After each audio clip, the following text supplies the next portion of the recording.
Maybe some people will drip in late. Okay, so this week we're doing Greenberg and T.J. Clark and Michael Freid on Greenberg, and then a little parallel phenomenon, Meyer Schapiro. So we're dealing with Marxist art criticism and visual art specifically. Also, we will be reading Michael Freid later in the semester. We'll be reading his famous criticism of so-called minimalist sculpture, art, and objecthood when we get into the postmodernism section of the course. Next week, we'll go back to the Frankfurt School for two essays by Benjamin, the author as producer, and the work of art in the age of mechanical reproduction. I mentioned earlier in the semester when we read Habermas and Lyotard that Benjamin's author as producer was the kind of positive program of Benjamin and Brecht that Habermas had in mind that was abandoned by postmodernism. Okay, and then after that we'll be doing a couple of weeks on Benjamin's Arcades project, which will take us back into the 19th century before we do postmodernism for the last several weeks of the course. Any volunteers for next time for Benjamin's author as producer? Good. And the work of art in the age of mechanical reproduction. Okay, so you two. Great. Thank you. Okay, so let's start with Greenberg's Avant-garde and Kitsch. So we read Trotsky's Art and Politics in Our Epoch, 1938, a couple of letters written to the American journal Partisan Review. So Greenberg is publishing his to a newer Laocoon as well as Avant-garde and Kitsch in that same journal, Partisan Review, towards the end of the 1930s and 1940. Then the other essay by Greenberg that we read is from 1960, Modernist Painting, and that's in a very different moment politically from when he's writing his earlier work. So Greenberg is someone who's very much aware of Trotsky, very much steeped in Marxism. He is a Marxist critic and has a Marxist understanding of art history and of modernist art history in particular. So we'll see some of the things that we've been talking about in terms of historical periodization, dating modernism to 1848. This was a kind of widely held understanding, not only by Marxists in the early 20th century, but also for other thinkers about art criticism, art history in the late 19th and early 20th century. We'll have some catchphrases from Greenberg in the readings from this week, meaning Courbet, Gustave Courbet, as the first avant-garde painter, and Edouard Manet as the first modernist painter. And that distinction between avant-garde and modernism isn't what later postmodernism made it out to be. We encountered that in Lyotard. You recall the two souls of modernism. One he associated with postmodernism, so there's the kind of romantic, nostalgic Proustian modernism, and then there's the more radical kind of avant-garde modernism of Joyce. Right, so that was his counterposition there. Now here, I want to say he's not using the term modernism, Greenberg. However, it is a kind of overarching concept running behind this essay on avant-garde and kitsch. Namely, if you recall, the modern is simply what is current. Modernity is what makes what is current unique, specific, new, and different, namely the capitalist era. And modernism is a response to that unique and new and different specific condition of capitalism. So what we have here with avant-garde and kitsch, we have vanguard or forward guard modernism, and we have rear guard modernism. So we have Modernism, that's sort of forging ahead, and we have modernism that's bringing up the rear. And what we're talking about is not two different things, but two aspects of the same thing, namely art and culture in the capitalist era. So two sides of the same thing rather than two different things. So it's not a genre distinction. It's not like a classification. It is rather what we've talked about earlier in the course in terms of the imminent dialectical critique of phenomena. Avant-garde and kitsch are categories of contradiction. Okay, so let's see how he starts this off. One and the same civilization produces simultaneously two such different things as a poem by T.S. Eliot and Tin Pan Alley, a Tin Pan Alley song, or a painting by Brock and a Saturday Evening Post cover. All four are on the order of culture, and ostensibly parts of the same culture and products of the same society. Here, however, their connection seems to end. A poem by Eliot and a poem by Eddie Guest. What perspective of culture is large enough to enable us to situate them in an enlightening relation to one another? We could also say in a critical relation to one another. Does the fact that a disparity, such as this, within the frame of a single cultural tradition, which is and has been taken for granted, does this fact indicate that the disparity is a part of the natural order of things, or is it something entirely new and particular to our age? The answer involves more than an investigation in aesthetics. It appears to me, he writes, that it is necessary to examine more closely and with more originality than hitherto the relationship between aesthetic experience as met by the specific, not the generalized individual, and the social and historical contexts in which that experience takes place. What is brought to light will answer, in addition to the question posed above, other and perhaps more important questions. So he's doing what these Marxist critics do, which is he's taking a phenomenon, he's approaching it dialectically, and he's seeing how that opens up on the larger social and historical moment, and how that moment points beyond itself through that contradiction. So avant-garde and kitsch is not the same thing as a high culture, low culture distinction. It's not the same thing as an elite versus popular culture distinction. It's also different. We didn't really get into this so much last week with Adorno on music, but I'll just recall for us light and serious music.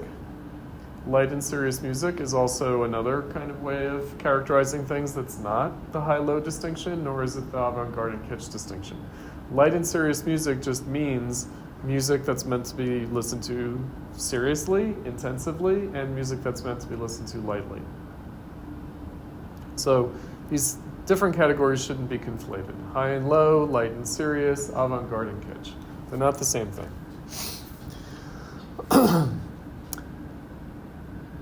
A society, he writes, as it becomes less and less able, in the course of its development, to justify the inevitability of its particular forms, breaks up the accepted notions upon which artists and writers must depend in large part for communication with their audiences. It becomes difficult to assume anything. All the verities involved by religion, authority, tradition, style are thrown into question. And the writer or artist is no longer able to estimate the response of his audience to the symbols and references with which he works. I'll just point out that he talks about this in a newer Laocoon in terms of the effect. Right, so he talks about different media, different art forms imitating the effects of other art forms. He talks about it in terms of effect. And he also uses that term here in terms of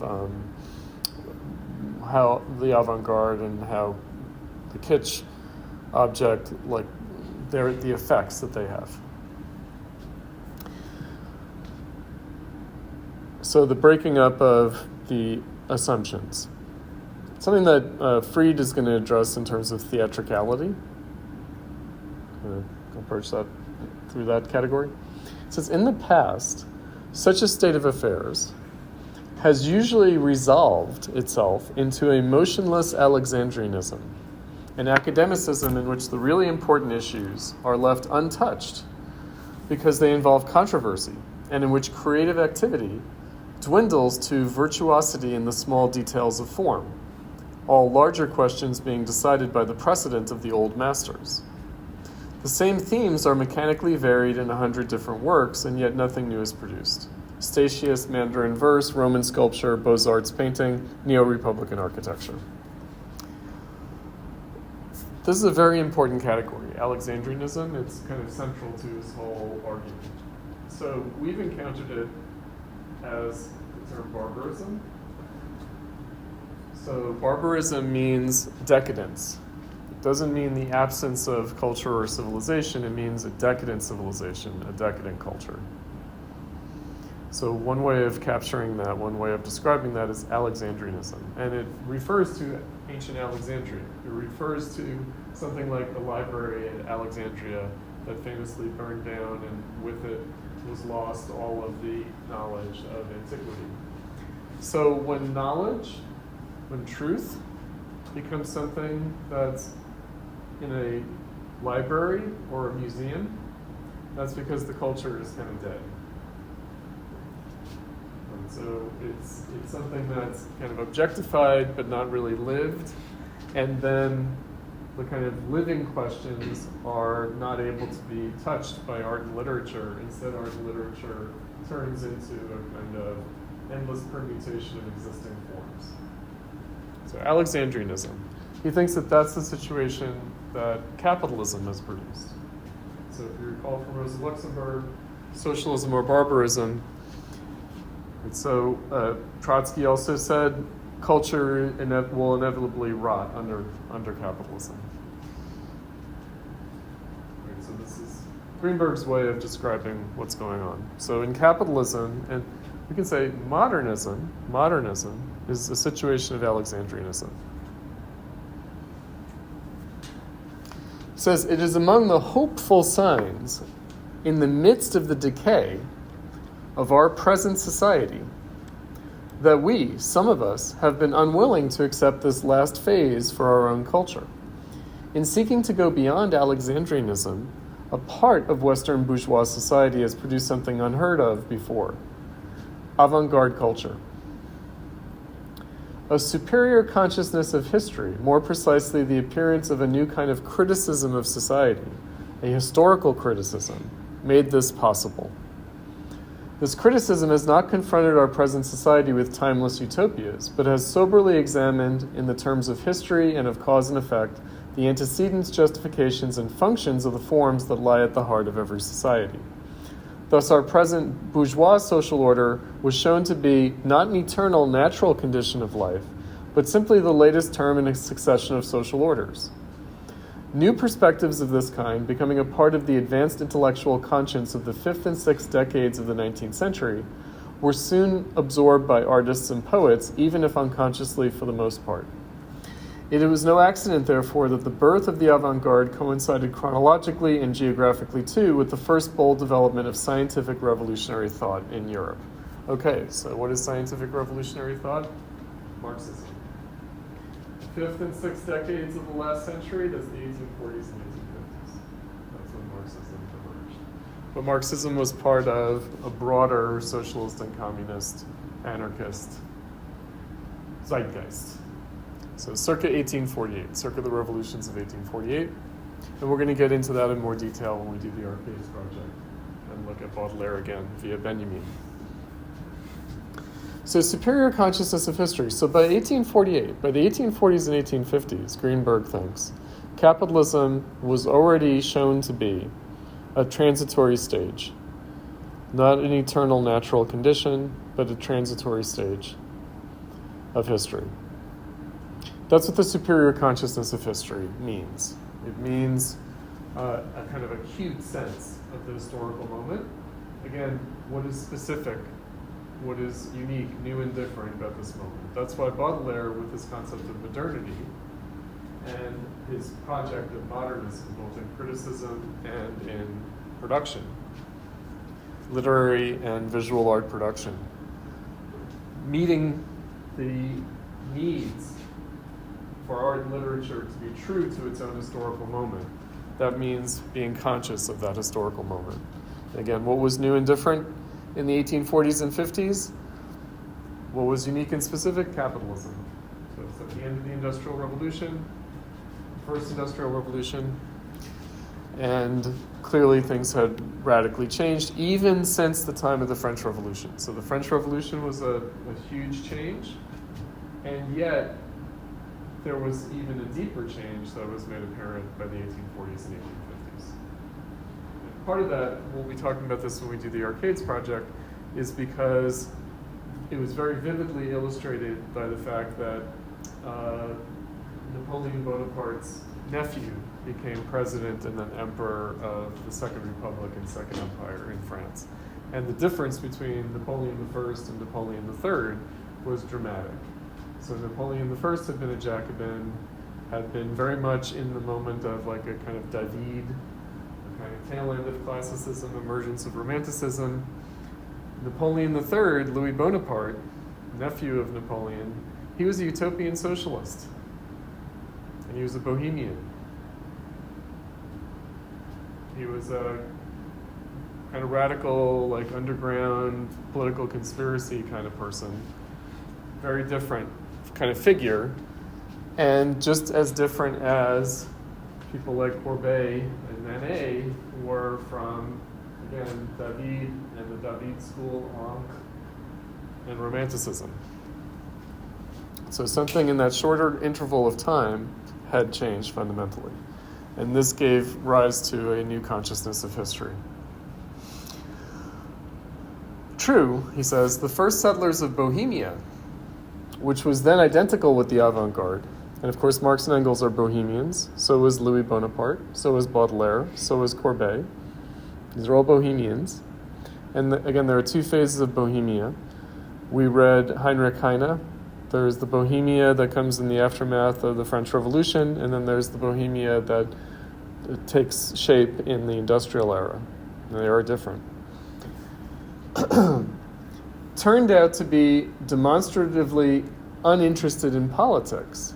Okay, so there's a cultural Bohemia and there's a political Bohemia. Cultural Bohemia, uninterested in politics. Nevertheless, without the circulation of revolutionary ideas in the air about them, they would never have been able to isolate their concept of the bourgeois in order to define what they were not. All right, so again, what's going on with capitalism is the crisis of bourgeois society.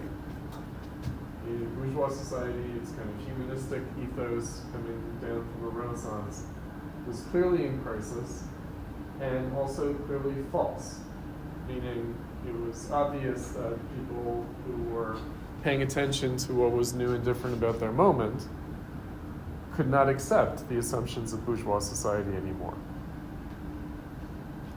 And so that's true in the revolutionary political sense. It's also true in the cultural and artistic world. Recall what Trotsky said about Bohemia. Bohemia is too narrow a social base. The masses live their own life. Bohemia is too narrow a social base. So what's the point of that? There is a divorce of art from life that's involved in this divorce of art and politics. There's a real divorce of art from life in a way that was not the case even in 1830. Like Liberty Leading the People, Delacroix. Very popular painting, captures the zeitgeist. There's an identity of high art with popular consciousness. That disappears by the 1840s. So not bourgeois, nor without the moral aid of revolutionary political attitudes would they have had the courage to assert themselves as aggressively as they did against the prevailing standards of society. Courage indeed was needed for this because the avant-garde's emigration from bourgeois society to Bohemia meant also an emigration from the markets of capitalism, upon which artists and writers had been thrown by the falling away of aristocratic patronage. Ostensibly, at least, it meant this. It meant starving in a garret. Although, as will be shown later, the avant-garde remained attached to bourgeois society precisely because it needed its money. if you recall Susan Buckmore's first week of class, right? She said, artists demand sponsors, right? The state, private patrons, corporations, academia. I will also say something about Alexandrianism. We're yet again in Alexandrianism, meaning art is academic. Now art is totally academic. And one of the things that we need to consider is maybe there's not an avant-garde now. There's not a superior consciousness of history, there's just academicism. The most radical experimentation of art coming out of the 60s, totally institutionalized in academia and in the museum world. Totally, right? There's no like conflict here. Now, starving in a garret still might be the case, but there is an institutional home for Bohemia. It's called academia, and that's been true for 50 years. Yet it is true that once the avant-garde had succeeded in detaching itself from society, which is of course impossible, it proceeded to turn around and repudiate revolutionary as well as bourgeois politics. The revolution was left inside society, part of that welter of ideological struggle which art and poetry find so unpropitious as soon as it begins to involve those precious axiomatic beliefs upon which culture thus far has had to rest. Hence it developed that the true and most important function of the avant-garde was not to experiment.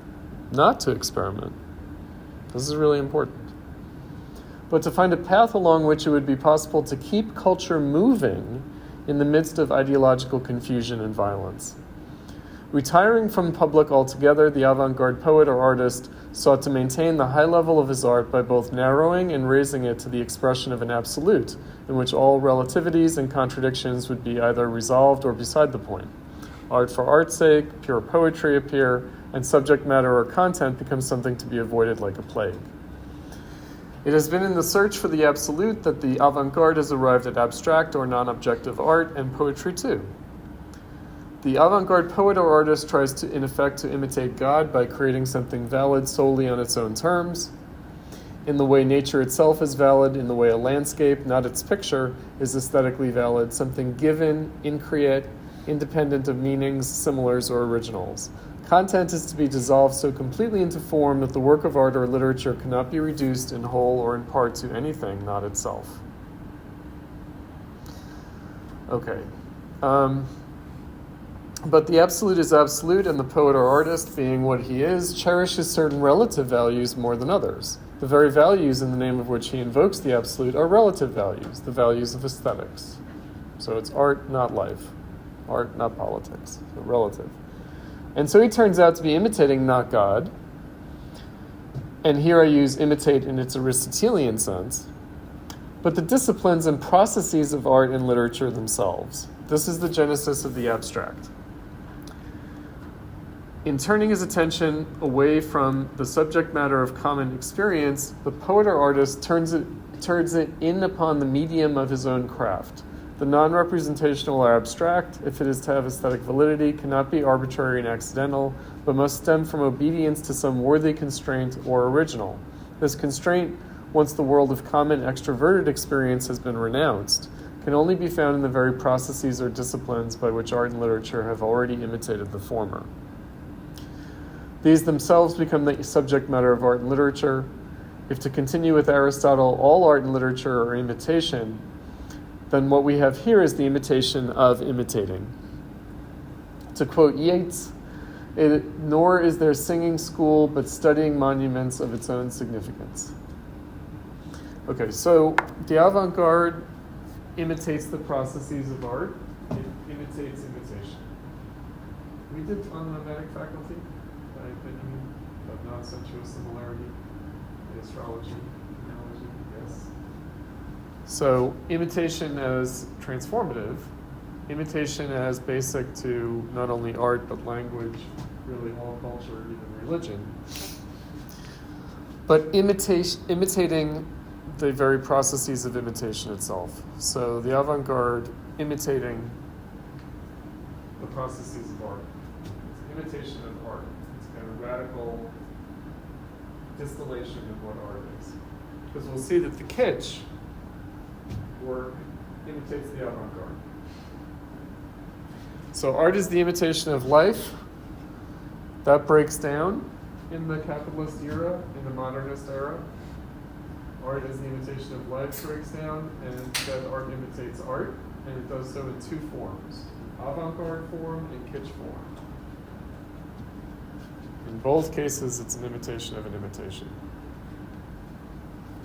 Again, one is the superior consciousness of history, the cutting edge of the passing ephemeral moment of right now. And then kitsch has a kind of generalization of that. This is important because what was avant-garde will inevitably become kitsch. Again, that Susan Buckmore's piece from the first week, where she said, cinema started out with this utopian potential, but 100 years later, it's just part of global capitalism. Right. So, images in the mind motivate the will.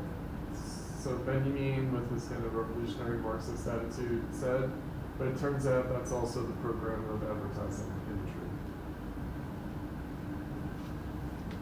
Right, so everything that was avant-garde becomes kitsch. Everything, always. So the avant-garde is a fleeting proposition. It doesn't remain. It doesn't remain. Now, he also says, so kitsch imitates avant-garde, he also says sometimes the avant-garde imitates kitsch.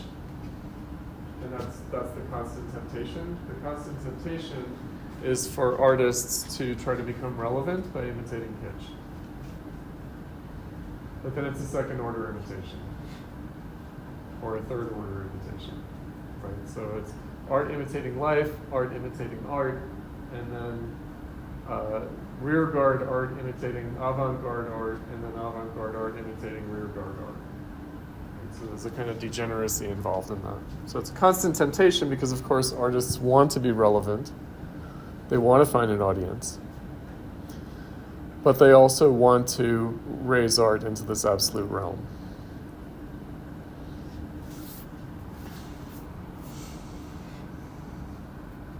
Right, so again, this is putting some descriptive meat on the bones of the Buckmorse idea of art sustaining the critical moment of aesthetic experience, and criticism's task as recognizing this, and that, again, art is charged with, and criticism is charged with recognizing, trying to capture, through that critical moment of aesthetic experience, the most fundamental questions of life today.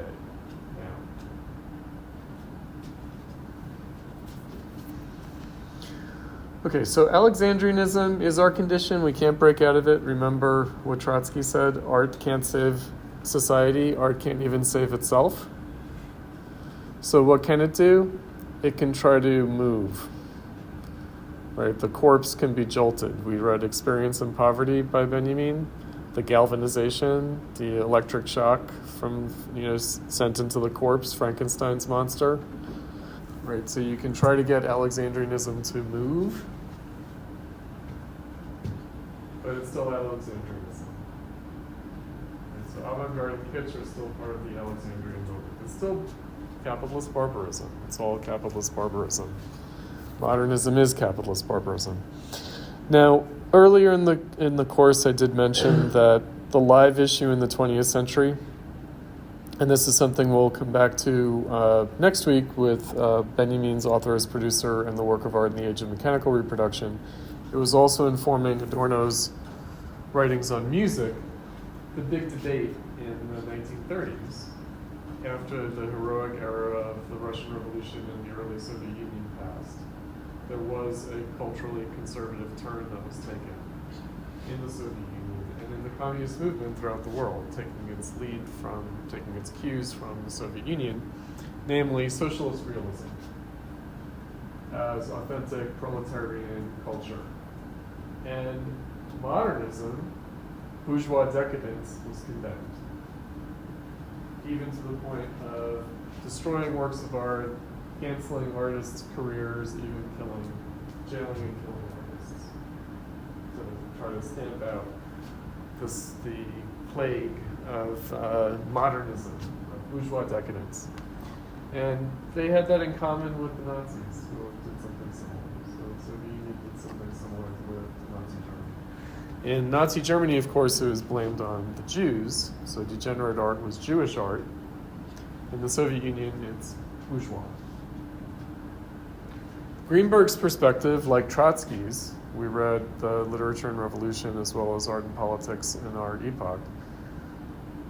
His assumption is that, of course, art is going to still be bourgeois art.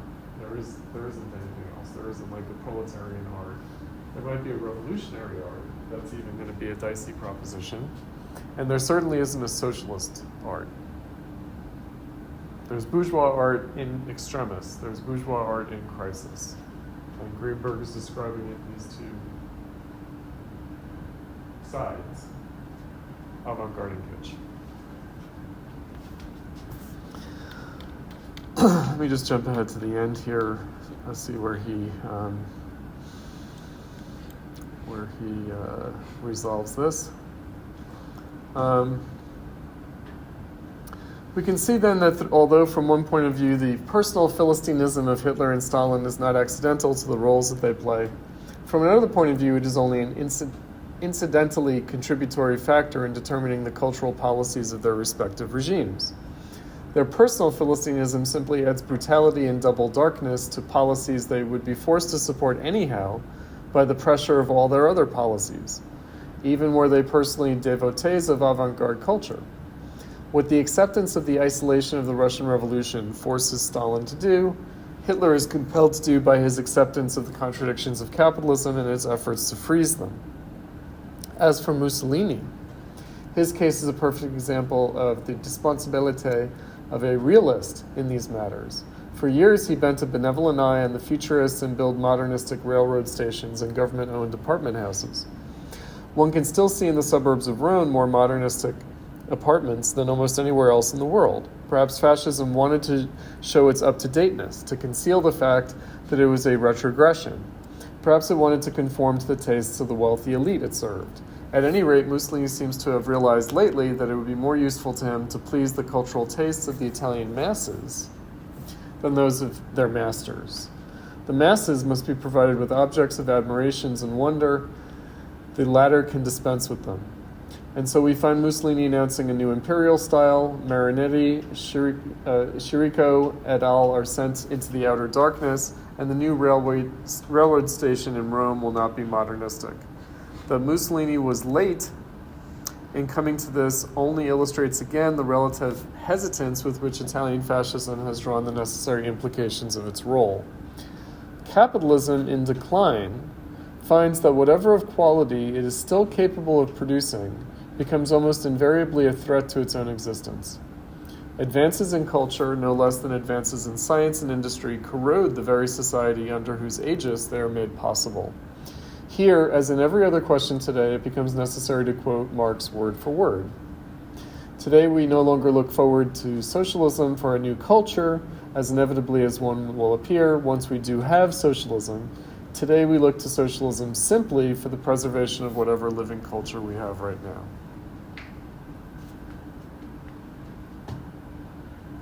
So, recall the Benjamin, the experience in poverty. Right, that the point is not to yearn for new experience or new culture, but to try to make the condition of barbarism respectable. Right, that's what the will to the tabula rasa, that's what the constructor ethos has behind it. Now I mentioned he sort of discounts the idea that modernism is about experimentation. So why is that? Experimentation would be bourgeois art. Go back to the Renaissance. Michelangelo, Da Vinci, the old masters, they experimented. Experimentation is the spirit of bourgeois art. It's not the spirit of art and capitalism, because the spirit of art and capitalism is hemmed in and really condemned this Alexandrianism. So it can look like It's trying to do what bourgeois art has always done, freely experiment with form. But really what it's trying to do is hold on to the last embers of life of bourgeois art and culture. That's why it can't really experiment. It can only imitate the processes of art, which is different. Hence its abstractness. So he's got an explanation for why modernist art is abstract in a way that bourgeois art beginning in the Renaissance was not. And it wouldn't have made any sense for it to be abstract in that way. Right? They didn't have to be so literal about aesthetic form. They didn't need to hypostasize and reify aesthetic form the way the avant-garde does, and which kitsch does in its own way.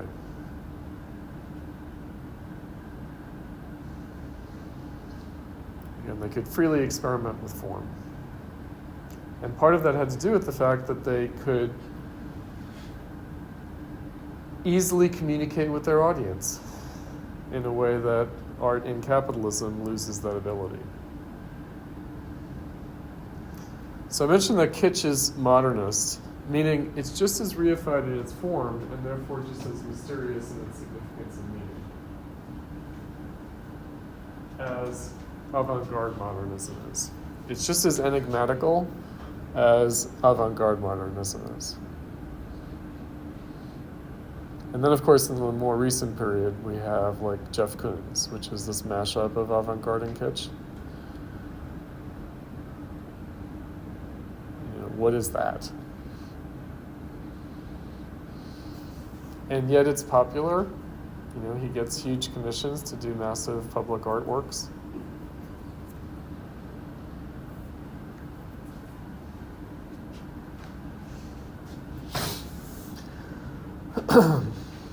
Okay, so to say that capitalism in decline finds that whatever of quality it is still capable of producing becomes a threat to its own existence, advances in culture, advances in science and industry.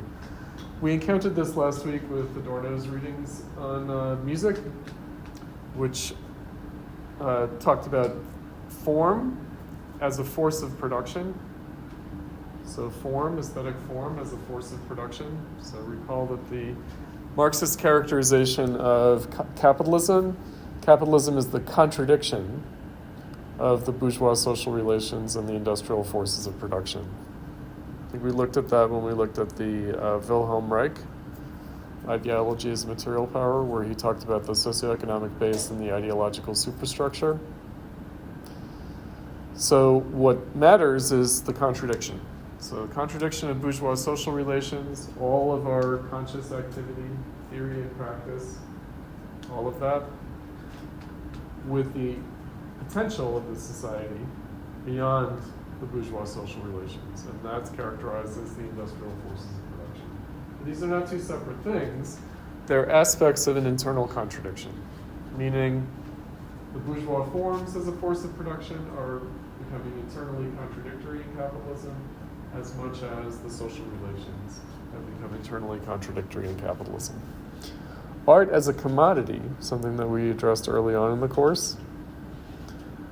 Art as a commodity is in crisis.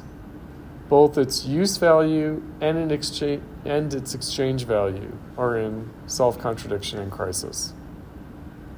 More generally, commodity production is in crisis in the industrial era. But the way that takes shape in the realm of art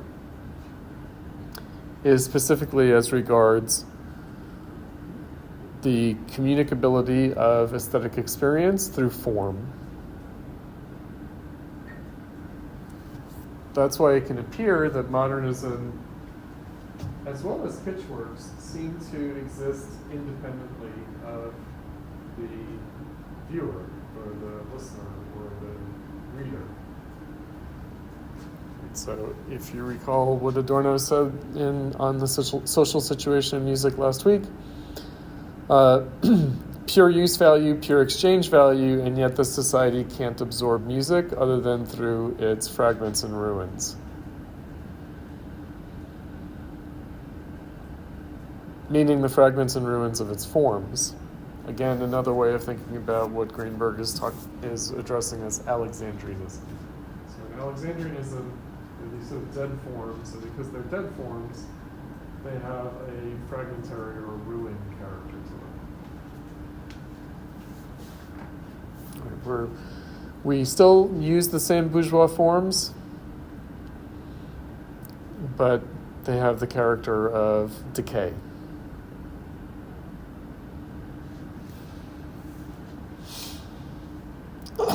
Now we're going to see how Clark and Freid address this in the examples of Courbet and Manet in the readings that we did for today. Let me turn to the notes that you guys have posted, see what you guys have to say about avant-garde and kitsch.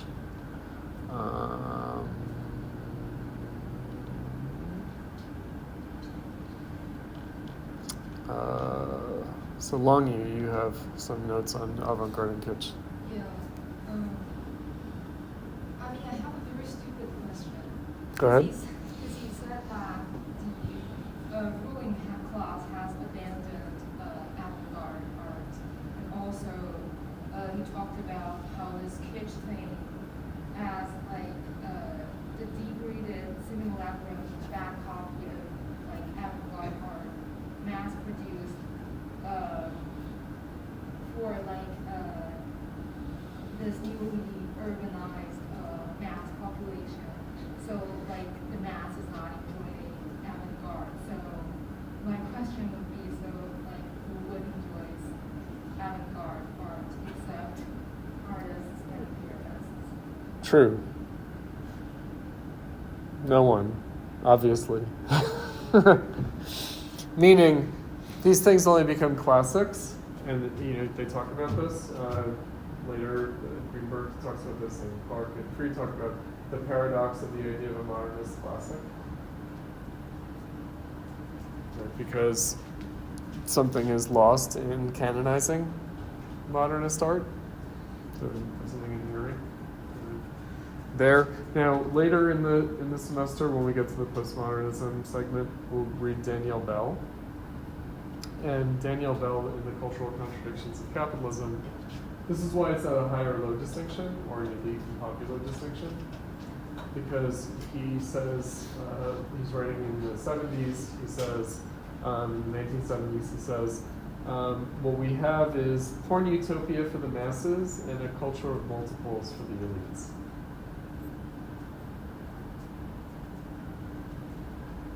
Porn utopia for the masses and a culture of multiples for the elites. All right, so kitsch can have an elite form. Kitsch can have a high class form. There can be high class trash. There is high class trash. Contemporary art, high class trash. Sorry, Jim. Producing kitsch for the rich. Because it's academic. So it's not a class distinction. It's not a high-low distinction. It's not an elite popular distinction. It's not the distinction of avant-garde and kitsch at all. Not at all. Because the ruling class has abandoned art in its living form, even if it's the simulacrum of its living form, the galvanized Frankenstein monster life of the avant-garde.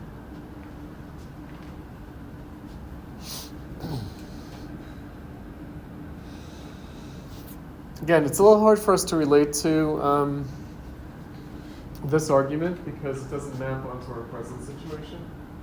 One of the things that Greenberg emphasizes in Avant-garde and kitsch is that this Alexandrianism, modernism, is democratic.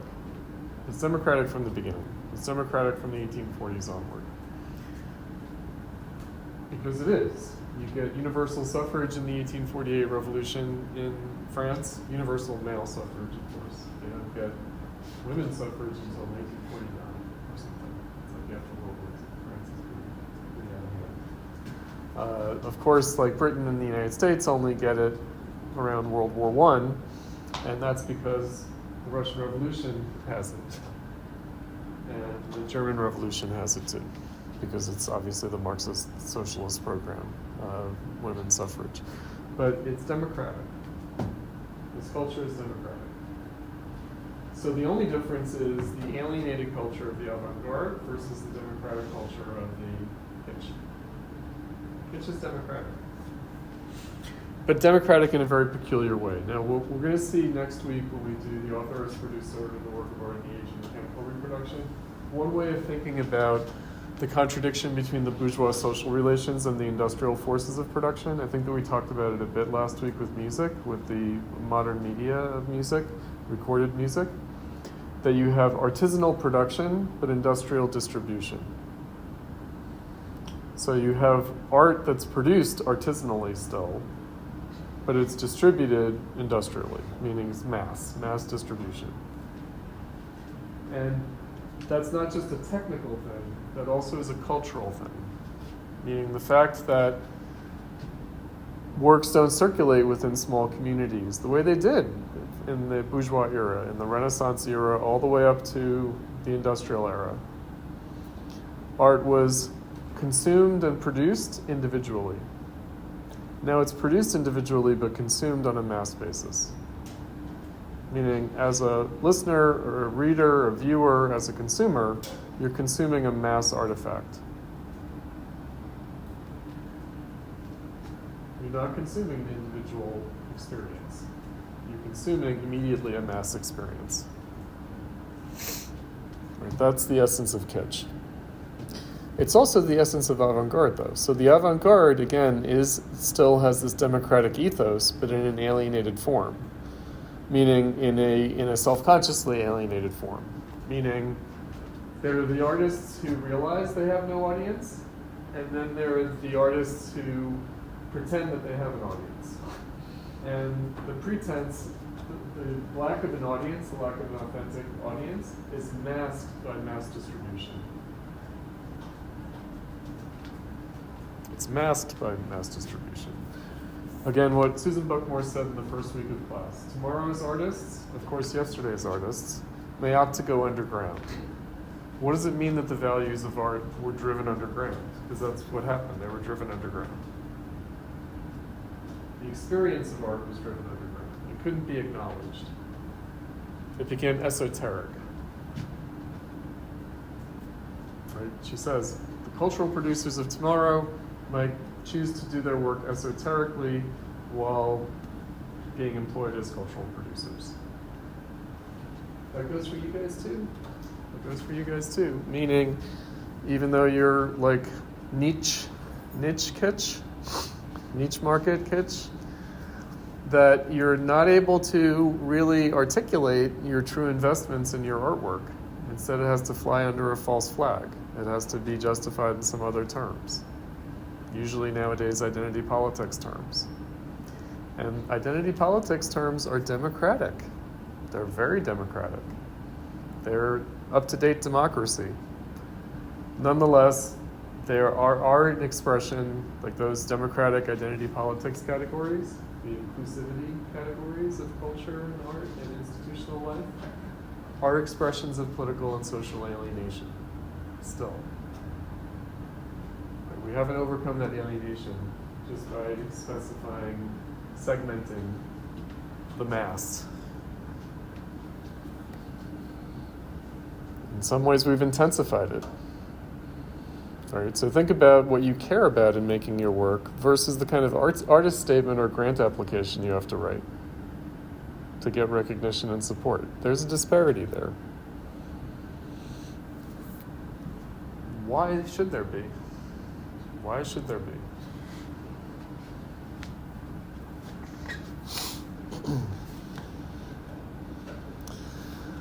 Right, so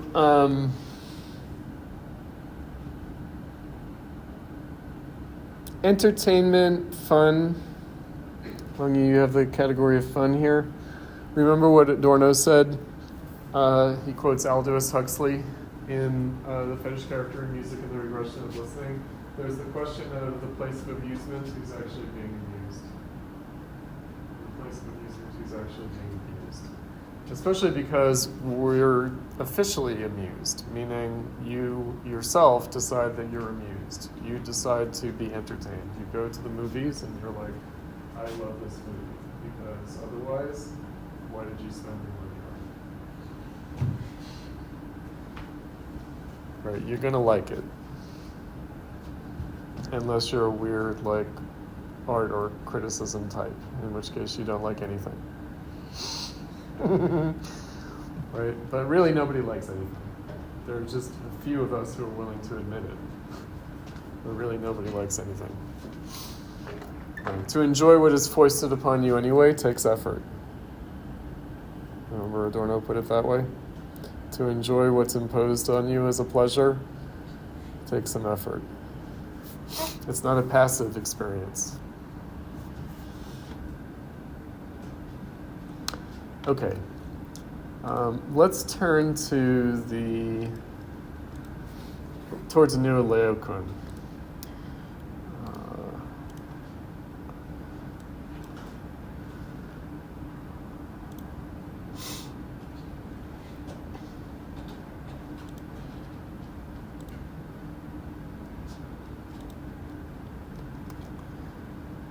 So first of all, do you guys know about the Laocoon?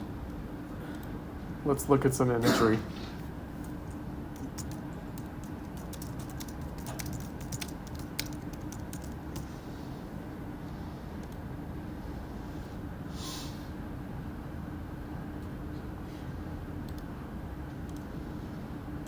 Okay, so we've got... So towards a new Laocoon by Greenberg, he is referring to the unearthing of a sculpture during the Renaissance that fundamentally changed people's perspective on classical antiquity. So classical antiquity was conceived of in, really, to use some Nietzschean terms, in Apollonian rather than Dionysian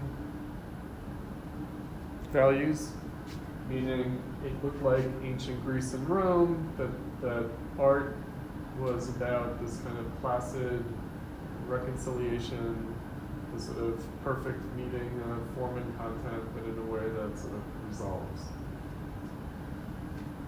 The Laocoon sort of disturbs that because it sort of gives a different sense of what the values of classical sculpture really were. So towards a newer Laocoon would be Greenberg's calling for a new kind of recognition of the values of form, in specifically the realm of painting. Now, here's El Greco, so this is a Renaissance painting. Laocoon and his sons. I love this painting. This is a wild painting. And it's very modernist, isn't it? It looks like a Matisse painting. But no, it's Renaissance. It's wild. You even have a painting within a painting.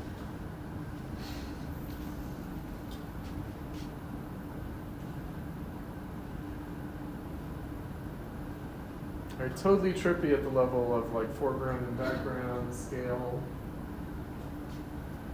You know, so they're up on a hill, but wait, are they, or are they up in the clouds? Right? It's yeah. So this is of course inspired not only by the myth but by the sculpture.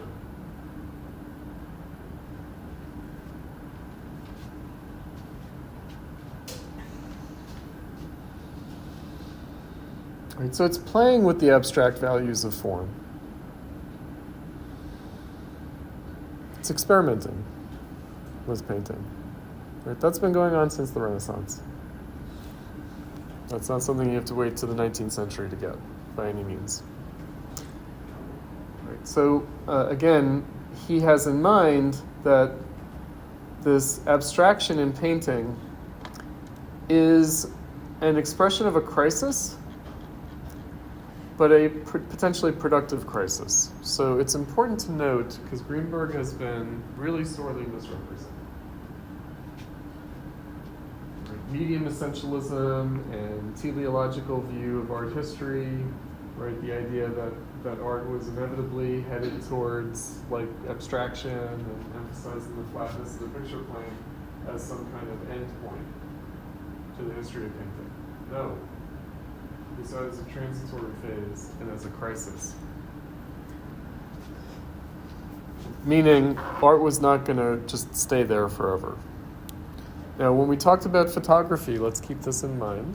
So flatness of the picture plane has something to do with homogeneity of the picture plane. Or it's how photography is similar to Impressionist and post-Impressionist painting in the homogeneity of the picture plane.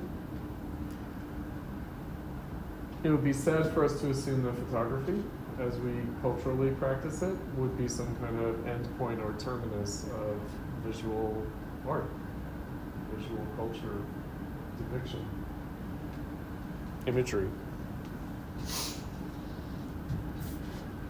Now, he uses some language here that I want to call attention to that T.J. Clark and Michael Freid pick up on. Something very important to keep in mind. I think that we approached this when we talked about photography. The difference between image and picture. So image is the physical object. Picture is what our imagination makes of that. So the painting, pigment on a surface, becomes a picture through the work of the imagination. It's very important. They're not the same thing. Right, so the question is, what kind of an image, but what kind of picture does it make? And that depends on the viewer, but it's also what the painter is playing with. So again, in the Avant-garde and kitsch, he says that in Alexandrianism, there's a breakdown of the communicability of forms. Therefore, that might produce a disparity or even contradiction between the image and the picture. Right, the sort of limits of depiction through the physical object of the work of art. Now, this image and picture distinction goes for all the plastic arts as visual art. So it goes for sculpture as well as painting. So when looking at a sculpture, one can also talk about it as an image, a physical object, and the picture, how we see it through our imagination, not only how we see it through our sense data perception, our optical perception, but how we make sense of it imaginatively. Now again, this is important because this category of subjective-objective becomes tricky and even paradoxical unless one keeps it sort of straight. So he says, the dogmatism and intransigence of the non-objective or abstract purists of painting today cannot be dismissed as symptoms merely of a cultist attitude towards art. So check it out. Purism, he's not introducing this category. This category has been introduced by the painters themselves, by the artists themselves. Pure poetry, pure painting. This is introduced by the artists themselves, by the writers themselves. And he says, we might be given to dismiss this as a cultism towards art, a cultism of art for art's sake. So who might be dismissive of it in that way? Well, Marxists, other Marxists. He's writing as a Marxist for other Marxists. He's saying, well, we might see this as some kind of, aestheticism. But no, it has a greater significance than that. Purists make extravagant claims for art because usually they value it much more than anyone else does. For the same reason, they are much more solicitous about it. A great deal of purism is the translation of an extreme solicitude, an anxiousness as to the fate of art, a concern for its identity. We must respect this. When the purist insists upon excluding literature and subject matter from plastic art, now and in the future, the most we can charge him with offhand is an unhistorical attitude, meaning he might take it for granted and not see it as a current historical phenomenon. It is quite easy to show that abstract art, like every other cultural phenomenon, reflects the social and other circumstances of the age in which its creators live, and that there is nothing inside art itself disconnected from history which compels it to go in one direction or another. right. Right, so there is no inherent teleological tendency in the history of painting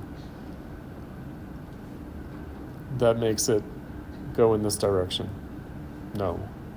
Right, again, Greenberg has been caricatured, falsified. That's not what he thought.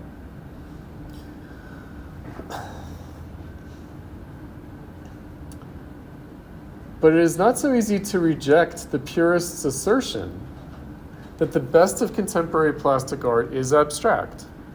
Here, the purist does not have to support his position with metaphysical pretensions, and when he insists on doing so, those of us who admit the merits of abstract art without accepting its claims in full must offer our own explanation for its present supremacy.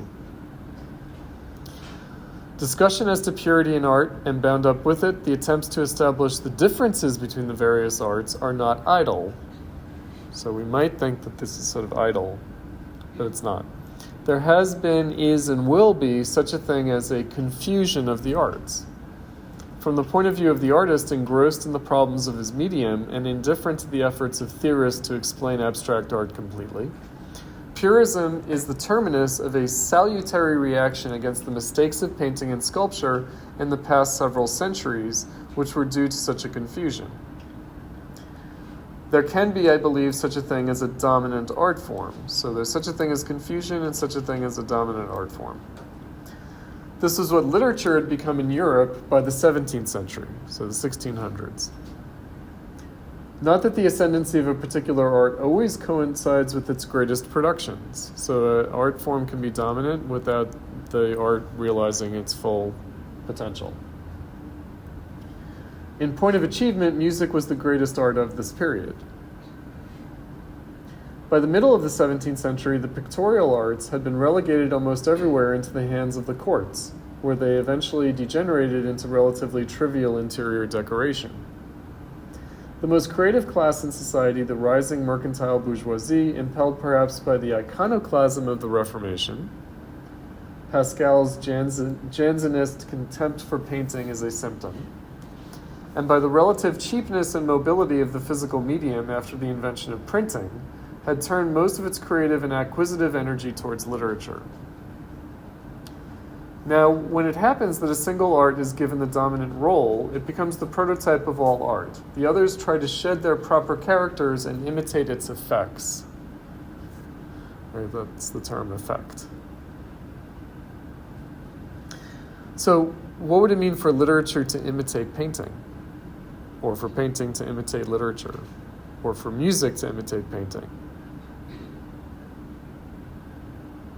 Or for literature to imitate music? Right, we read on the mimetic faculty non-sensuous similarity, and I said that the question of construction is important here, meaning how does it imitate? It imitates through its construction, the construction of the aesthetic experience, how different feelings are related to each other, that kind of imitation that isn't about sensuous perception.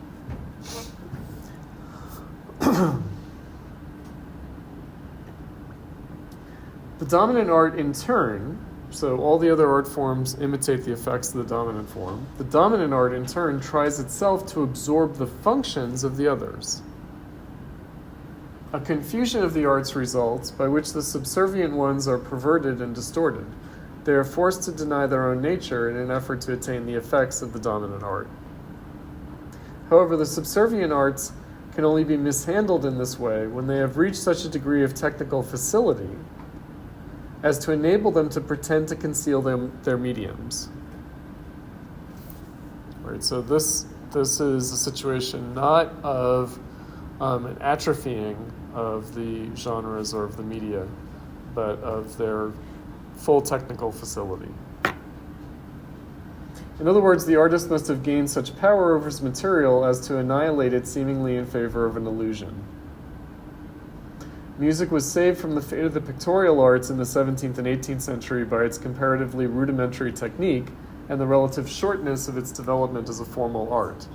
That's the classical era that we talked about last week, Mozart to Beethoven, Haydn, Mozart, Beethoven, the first Viennese school.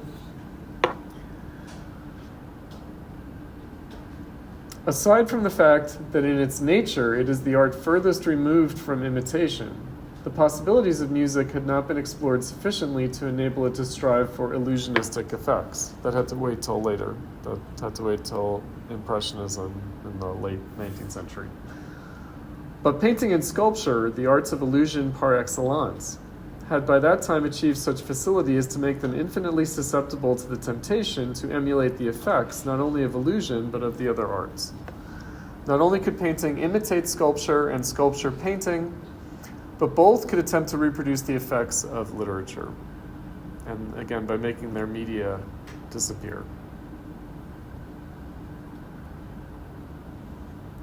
And it was for the effects of literature that 17th and 18th century painting strained most of all. Literature, for a number of reasons, had won the upper hand, and the plastic arts, especially in the form of easel painting and statuary, tried to win admission to its domain.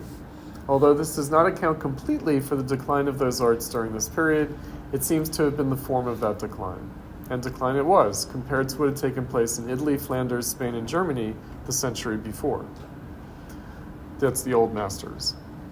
Good artists, it is true, continue to appear. I do not have to exaggerate the depression to make my point. But not good schools of art, not good followers. The circumstances surrounding the appearance of the individual great artists seem to make them almost all exceptions. We think of them as great artists in spite of. There's a scarcity of distinguished small talents, and the very level of greatness sinks by comparison to the work of the past. Okay, so he says this is reversed with the Romantic Revival. So Romanticism is this kind of reversal of what had taken place.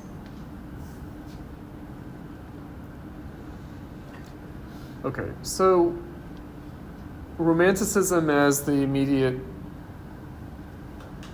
predecessor to modernism. And modernism is still, in many respects, a form of Romanticism. In this way, Lyotard was correct. But again, with a kind of twist. Okay, let's see what you guys had to say about towards a new or Laocoon.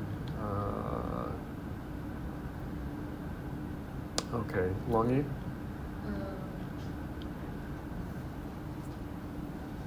Yeah, I was just asking for him what exactly is the relationship between avant-garde and capitalism.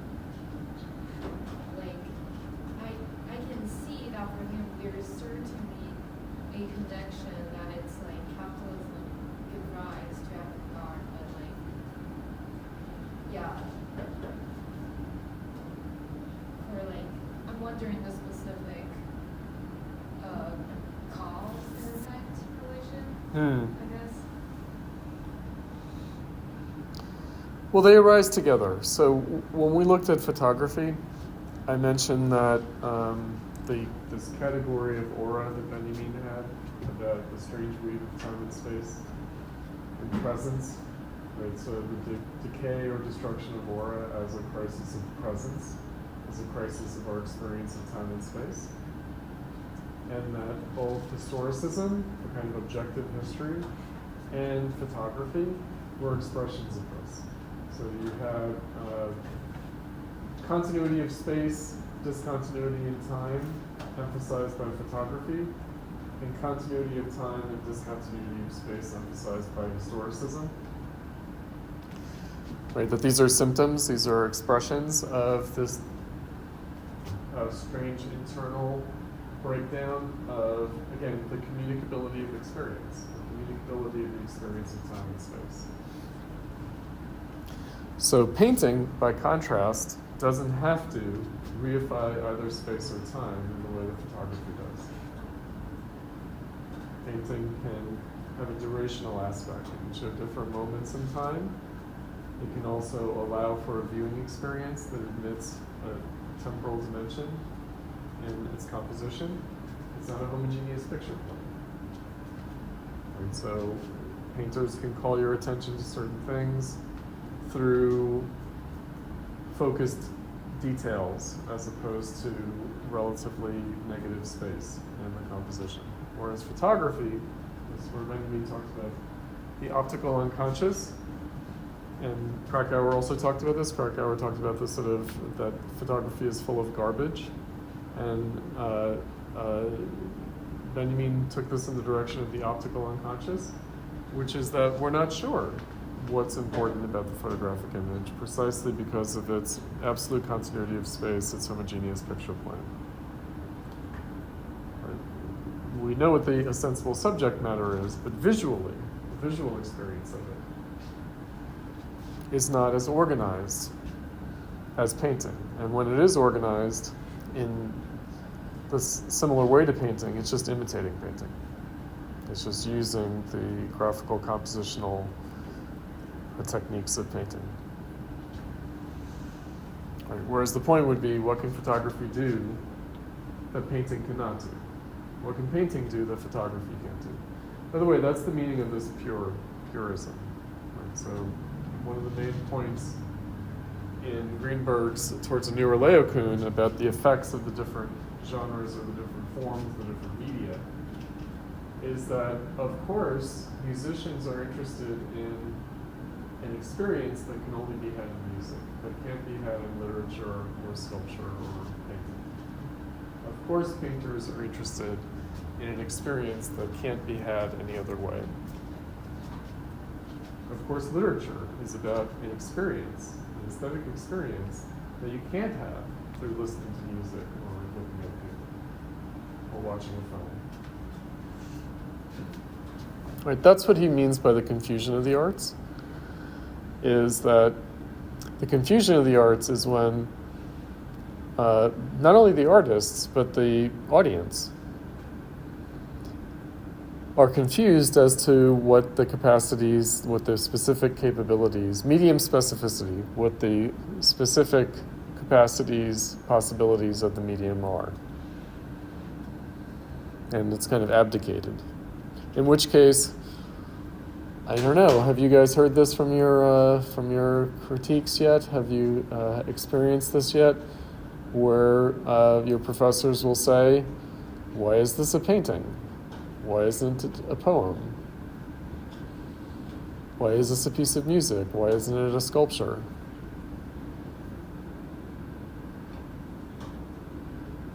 That's not necessarily an easy question to answer. And yet, one must try to justify the necessity of a work of art, meaning why does it exist?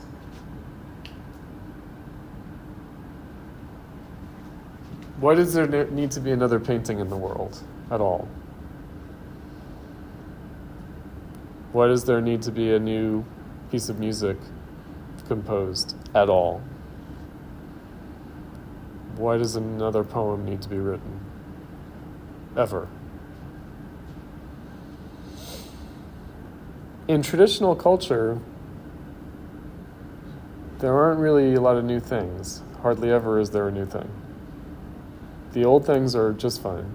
The old songs, the old stories, the old poems, the old imagery, they're just fine. You don't need anything new. Not necessary at all.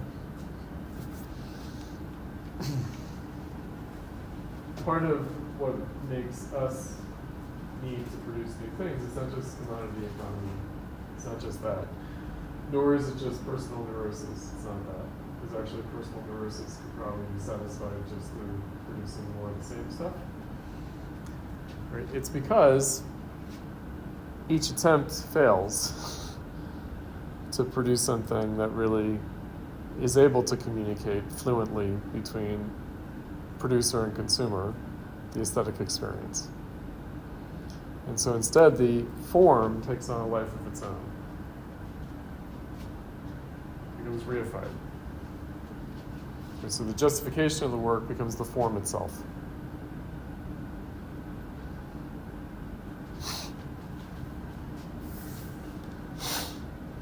Right, so it's a mediated issue with respect to capitalism, meaning, again, capitalism, we're trying to look at this not just in the conventional sense of education or producing for commercial sale, for money. That's not what capitalism means. It's not.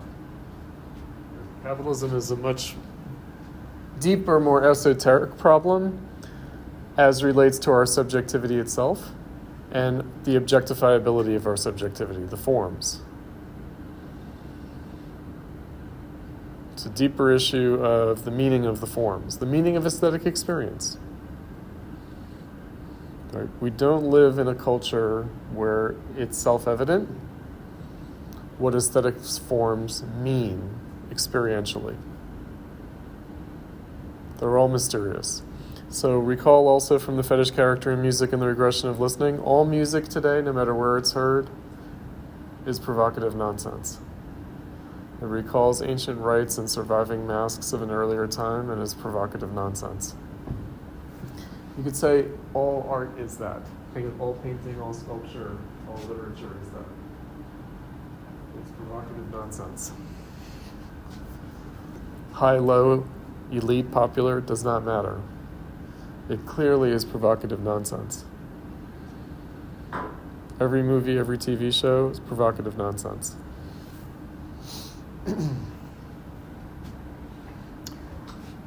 The forms have a hard time justifying themselves. And again, justifying themselves with respect to the subjects, with respect to like us alive at this moment in history. Right? It's not like the form justify itself with some godlike presence. Now, by the way, I should also say about traditional forms.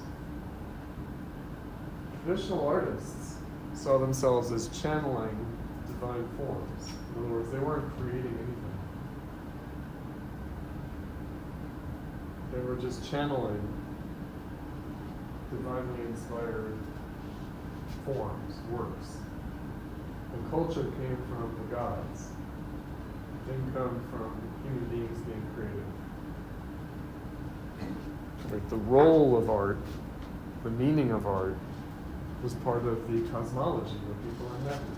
And it was self-evident what it meant. Whereas for us, nothing is self-evident.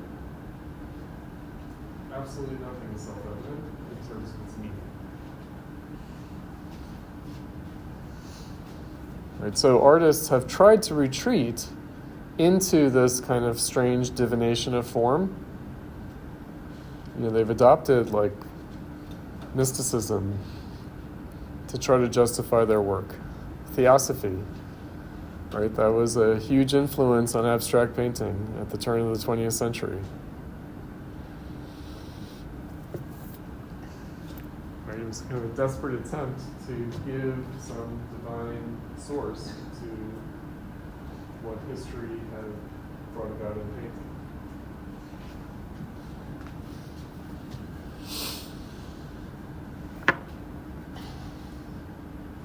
Right, so again, the relation to capitalism is highly mediated. It's not direct. It's not like, oh, this sells and therefore this is what capitalism produces. Well, no, because even the stuff that sells, it's not clear what it means.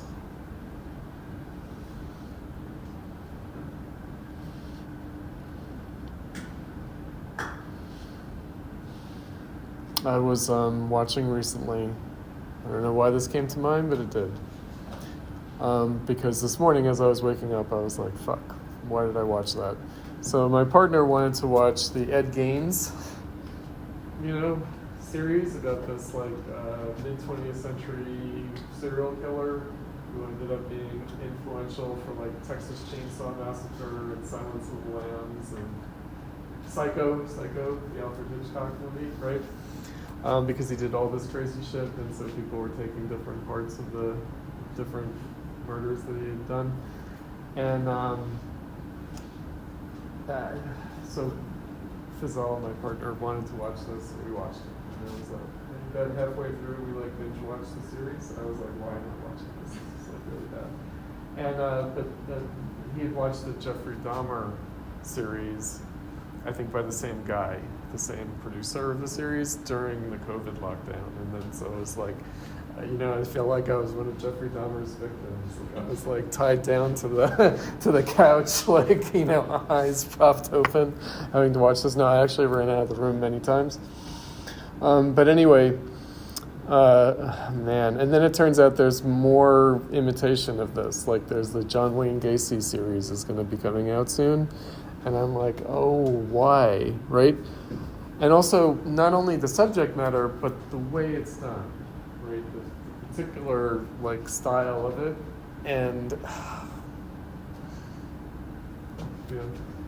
it's very enigmatical at some level. At one level, it's totally obvious. At another level, it's not at all obvious what the point is. Right. And so they just find something that it's like, oh, it looks like a lot of people on Netflix are watching this. So then some other streaming service will like do their version of it. But what is it communicating? Is it good? Is it bad? What is it? It evidently got panned. The Ed Gaines series got panned by the critics. But then the way they panned it, like I was reading some of the reviews, and I was like, oh, that actually makes it sound more interesting than it was. Like, in other words, the way they were saying it was bad made it seem more interesting than it actually was. I was like, oh, I kind of wish it had been bad like that. That would have been more interesting. So again, the self-evidence of forms.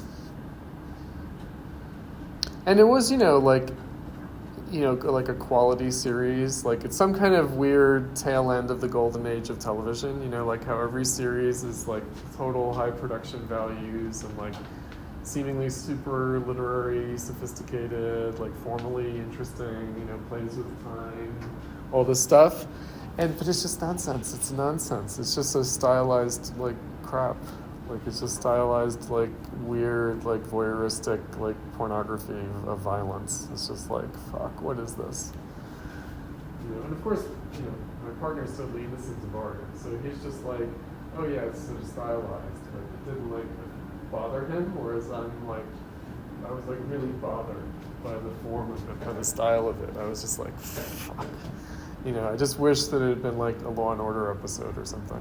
Just like, why this high production value? It's to make you feel like you should say subscribed to Netflix or something because they like produce high quality crap. So anyway, I felt very manipulated and abused as a sophisticated viewer, right? I was like, and I also felt traumatized by the whole thing. Like I was just like, oh, now I'm going to have like nightmares about this shit and it's going to sort of invade my consciousness, and it's this weird like sex and violence shit that people love in capitalism. They love that shit. Some weird imitation of late Roman Empire.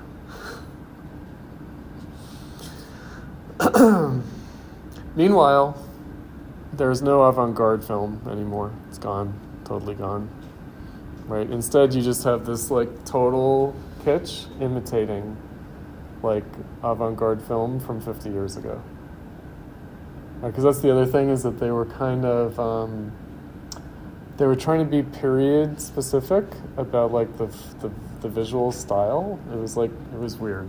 And again, the Hitchcock. So they were reproducing like the Hitchcock scenes.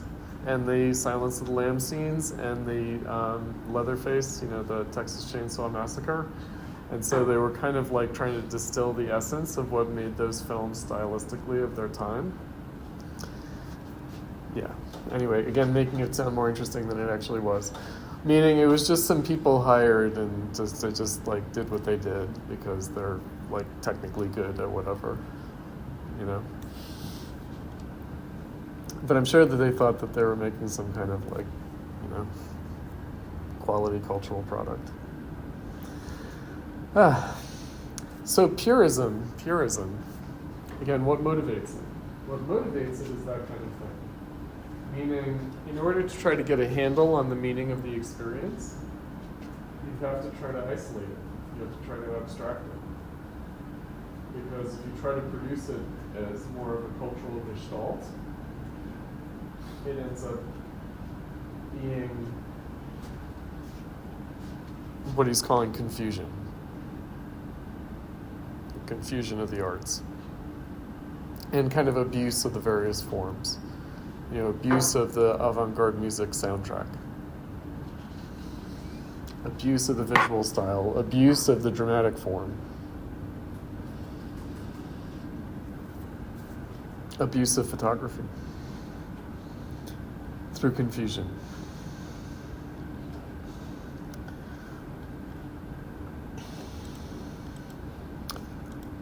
Oops. Okay. Down for time. Okay. Oops.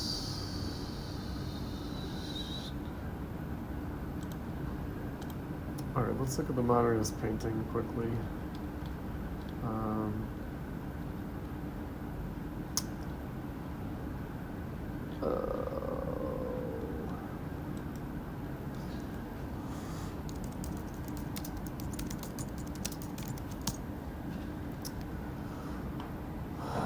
Let's see if we can get a good, kind of okay Lavender mist. Jackson Pollock. So this is the painter most personally associated with Clement Greenberg, especially in the time after he was writing what we read earlier, the Avant-garde and kitsch towards the newer Laocoon. So you know how these paintings are composed. So they're drip paintings. So they're not easel paintings. You put the canvas on the floor, and then you do the stuff with the paint, and then you put it up as if it were an easel painting. Now this is important because later we're going to read Douglas Crimp on the flatbed silkscreen printing of Rauschenberg. And the relationship between the flatness as an easel painting phenomenon and the flatness as a flatbed printing phenomenon. So, art of painting, how do you get people to see something with their minds, with their visual imagination, that is not actually there physically in the image? So what kind of picture does the image make? So one of the things that he describes here is towards the newer Laocoon. Is there a visual space that can only be traversed by the eye and not by the body? A visual space that can only be traversed by the eye and not by the body. So it can only be traversed visually, not physically. So part of the art of painting is the illusion of space that's not there. So thinking about painting, again, in very conventional terms, line and color. Line and color. So line and color, how do you use line to make people see lines that aren't there in the physical image? How do you use color to get the viewer to see colors that are not actually there in the physical image? And then, of course, the trompe-l'oeil, how do you get the viewer to see space that isn't there physically in the image? With music, which we talked about last week, the art of music in terms of sound, how do you get the listener to hear sounds that aren't actually being played? In other words, the sound that's only there in the imagination, in the hearing experience, in the same way that it's the space or the line and the color that's only there in the visual experience. It's only there in our visual imagination. It's not there in our optical sense perception, but only there in our visual imagination. And that flatness has something to do with the limits, testing the limits of that. In other words, of what minimum degree does an image become a picture? Does a two-dimensional object, physical pigment on a surface, become more than that? Become a visual space in the imagination? That's the purification. Right? What's the minimum degree to which sound becomes music? If you think about 20th century music, there's been a lot of testing of that. At what point does a mere sound suddenly become perceived as music?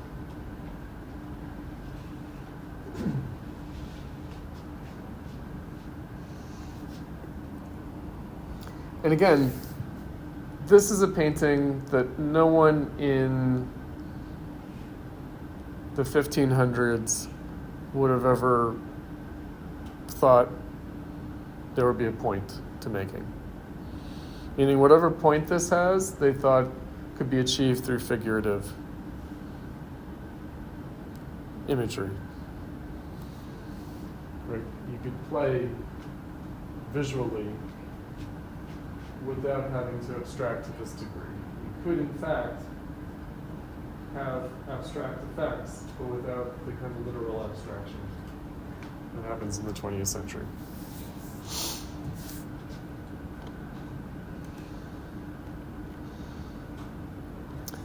Okay, so this is written, later. So it's written 20 years after what we read in the Avant-garde and Kitchen towards the newer Laocoon. And he's a lot more positive here than he was previously. So previously he's doing the imminent dialectical critique of phenomena and taking up things in a symptomatic but also diagnostic and prognostical way. Whereas here he's being much more sort of positive and even prescriptive. It's an important thing to observe. Nonetheless, some themes still recur. He writes, modernism includes more than art and literature. By now it covers almost the whole of what is truly alive in our culture. It happens, however, to be very much of a historical novelty. Western civilization is not the first civilization to turn around and question its own foundations, but it is the one that has gone furthest in doing so. So notice it's not capitalism, it's Western civilization. That's a big change. Right? Because Western civilization is like an old thing. Capitalism is a recent thing. He says, I identify modernism with the intensification, almost the exacerbation of this self-critical tendency that began with the philosopher Kant.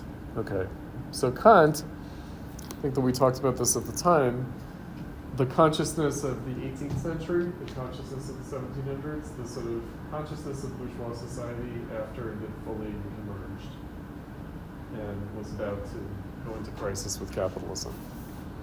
So it began with Kant. Because he was the first to criticize the means itself of criticism, he says, I conceive of Kant as the first real modernist. So he's using modernism in a very different way. It's dislocated from capitalism now.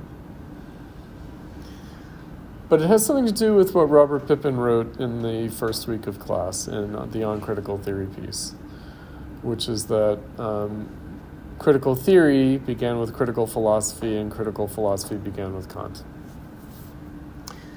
The essence of modernism lies, as I see it, in the use of the characteristic methods of a discipline to criticize the discipline itself. Not in order to subvert it, but in order to entrench it more firmly in its area of competence. Okay, so there's a difference here. Again, the specificity of the medium is almost for its own sake rather than having this critical character and this crisis character of the late 19th century in particular.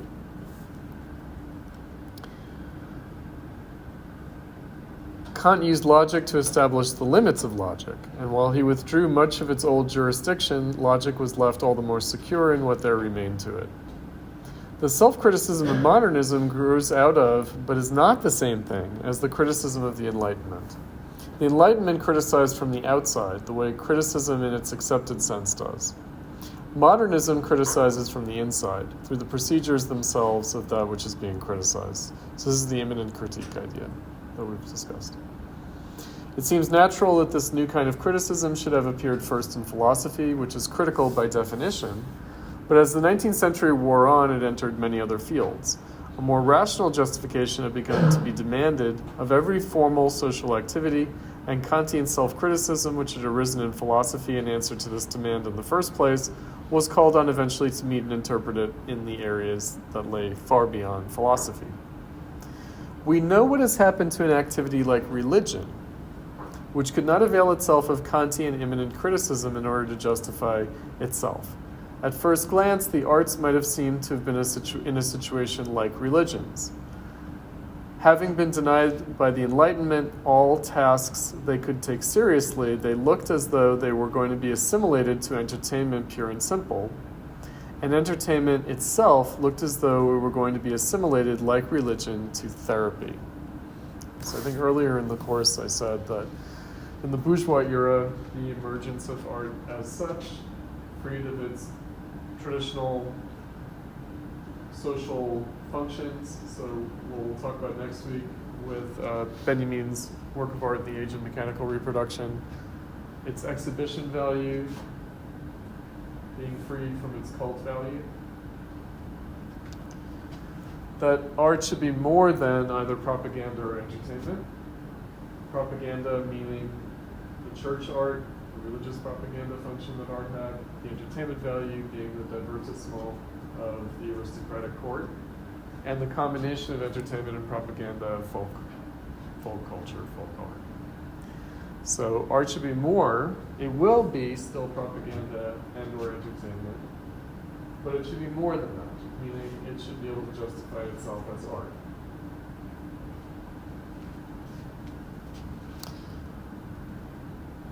Now here's another desideratum. Art should be more than therapy. It can be therapeutic, but it should be more than therapeutic. And by therapy, he means something more than just personal psychological therapy. He means also cultural and social therapy. Meaning religion went from being a cosmological truth and divine revelation to being a kind of social and cultural crutch that we need therapeutically, right? It's good to believe in something. It's good not only for the individual to believe in something, it's good for society, for all its members to believe in something. Doesn't matter what. Buddhism, Islam, Christianity, Judaism, just believe in something. Right? That's the reduction of art to of religion to therapy. What it would mean for art to be reduced to therapy would be, again, to lose this critical function. Because if something serves a therapeutic function, you don't want to turn around and criticize it. You don't want to criticize its own foundation. So religion can become therapy precisely because it doesn't lend itself to self-criticism. Art, however, seems to move through the medium of self-criticism. And therefore, the threat of it becoming therapy seems more dire. It seems more of a tragedy.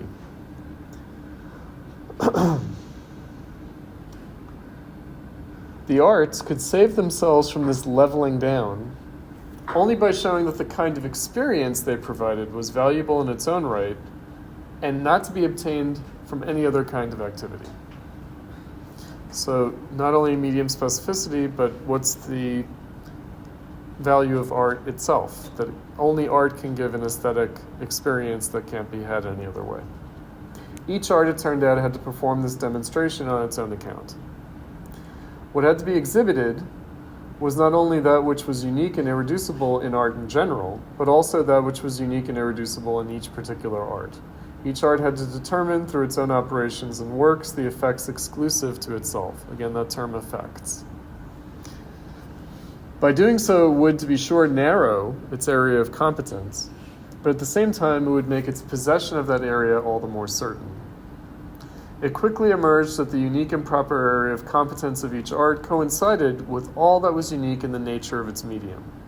The task of self-criticism became to eliminate from the specific effects of each art any and every effect that might be conceivably borrowed from or by the medium of any other art. Thus would each art be rendered pure, and in its purity find the guarantee of its standards of quality as well as of its independence. Purity meant self-definition, and the enterprise of self-criticism in the arts became one of self-definition with a vengeance.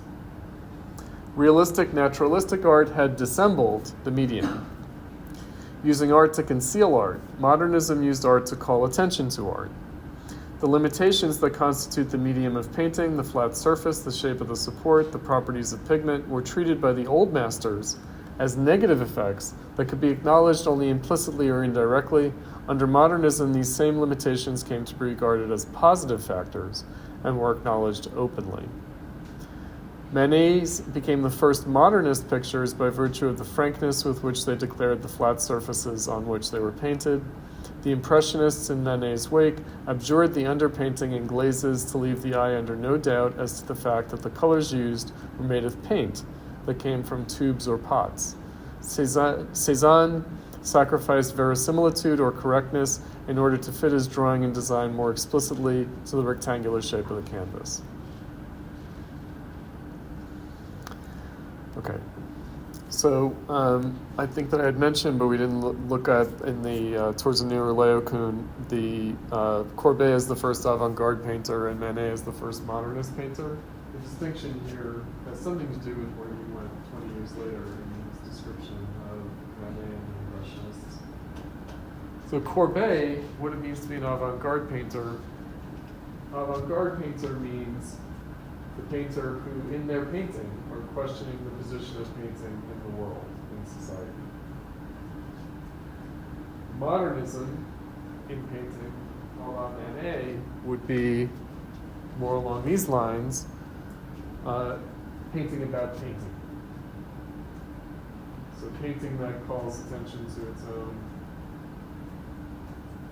practices of painting, both productive and consumptive practices of painting, both how it's made and how it's viewed.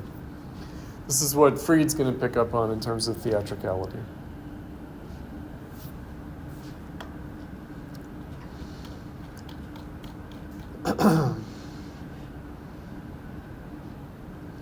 Now we'll see the other more conservative turn expressed by this modernist painting essay at the end. He says, nothing could be further from the authentic art of our time than the idea of a rupture of continuity. Art is, among other things, continuity and unthinkable without it. Lacking the past of art and the need and compulsion to maintain its standards of excellence, modernist art would lack both substance and justification. So it turns out that modernism does become a new kind of canon, a new kind of classicism, which otherwise would be kind of inherent self-contradiction or paradox, because modernism, as it grew out of romanticism, was precisely about the inability to proceed in such a canonical, historically straightforward, progressive way.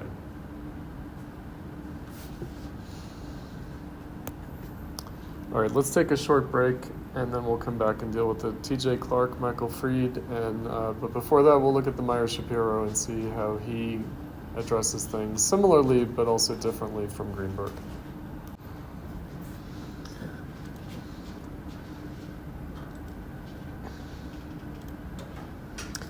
So I mentioned we're going to look at T.J. Clark and Michael Freid. So Michael Freid was a student of Clement Greenberg, and later on in the semester we'll read the founder of the October Art Journal, Rosalind Krauss, who is another student of Clement Greenberg. T.J. Clark, on the other hand, was a student of Meyer Schapiro.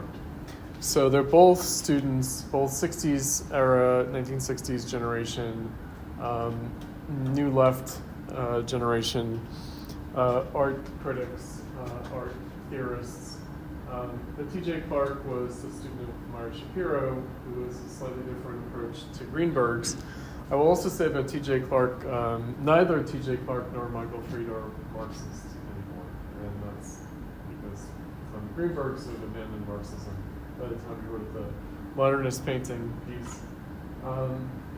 Meyer Schapiro, I think, remained more of a Marxist.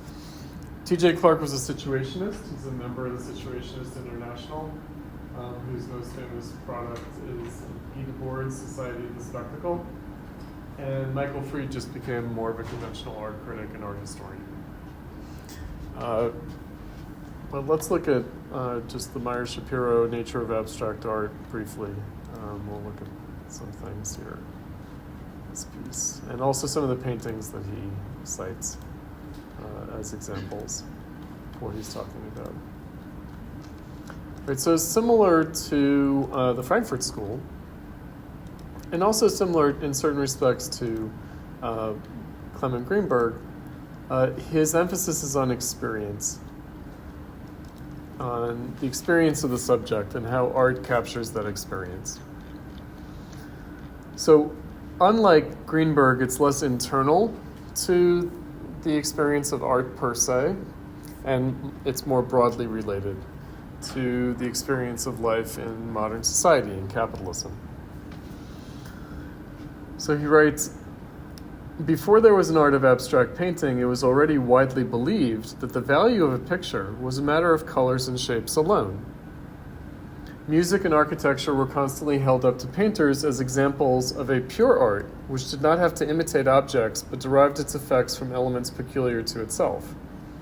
But such ideas could not be readily accepted, since no one had yet seen a painting made up of colors and shapes representing nothing. If pictures of the objects around us were often judged according to qualities of form alone, it was obvious that in doing so, one was distorting or reducing the pictures. You could not arrive at these paintings simply by manipulating forms. And insofar as the objects to which these forms belonged were often particular individuals and places, real or mythical figures, bearing the evident marks of a time, the pretension that art was above history through the creative energy or personality of the artist was not entirely clear. In abstract art, however, the pretended autonomy and absoluteness of the aesthetic emerged in a concrete form. Here, finally, was an art of painting in which only aesthetic elements seemed to be present. Abstract art had, therefore, the value of a practical demonstration. In these new paintings, the very processes of designing and inventing seemed to have been brought onto the canvas. The pure form, once masked by an extraneous content, was liberated and could now be directly perceived.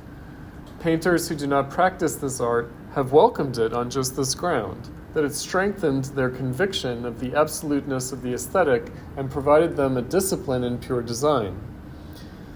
Their attitude towards past art was also completely changed. The new styles accustomed painters to the vision of colors and shapes as disengaged from objects and created an immense confraternity of works of art, cutting across the barriers of time and place.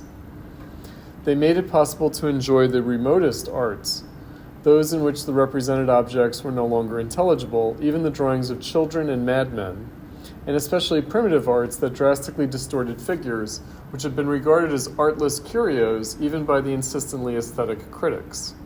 Before this time, Ruskin could say in his Political Economy of Art, in calling for the preservation of medieval and Renaissance works, that, quote, in Europe alone, pure and precious ancient art exists, for there is none in America, none in Asia, and none in Africa. What was once considered monstrous now became pure form and pure expression, the aesthetic evidence that in art, feeling and thought are prior to the represented world. The art of the whole world was now available on a single, unhistorical, and universal plane as a panorama of the formalizing energies of man. These two aspects of abstract painting, the exclusion of natural forms and the unhistorical universalizing of the qualities of art, have a crucial importance for the general theory of art. Just as the discovery of non-Euclidean geometry gave a powerful impetus to the view that mathematics was independent of experience, so abstract painting cut at the roots of the classical ideas of artistic imitation. The analogy of mathematics was in fact present to the minds of the apologists of abstract art. They have often referred to non-Euclidean geometry in defense of their own position, and have even suggested an historical connection between them. Today, the abstractionists and their surrealist offspring are more and more concerned with objects, and the older claims of abstract art have lost the original force of insurgent convictions. Painters who had once upheld this art as the logical goal of the entire history of forms have refuted themselves in returning to the impure natural forms. The demands for liberty in art are no longer directed against a fettering tradition of nature. The aesthetic of abstractions has itself become a brake on new movements. Not that abstract art is dead, as its Philistine enemies have been announcing for over 20 years, so since World War I. It is still practiced by some of the finest painters and sculptors in Europe, whose work shows a freshness and assurance that are lacking in the newest realist art. The conception of a possible field of pure art, whatever its value, will not die so soon, though it may take on forms different from those of the last 30 years. And very likely the art that follows in the countries which have known abstraction will be affected by it. The ideas underlying abstract art have penetrated deeply into all artistic theory even of its original opponents. The language of absolutes and pure sources of art, whether of feeling, reason, intuition, or the subconscious mind, appears in the very schools which renounce abstraction. Objective painters strive for pure objectivity, for the object given in its essence and completeness without respect to a viewpoint, and the surrealists derive their images from pure thought, freed from the perversions of reason and everyday experience. Very little is written today sympathetic to modern art, which does not employ this language of absolutes. Okay. So let's look at a couple of the examples that he has in the form of the figures.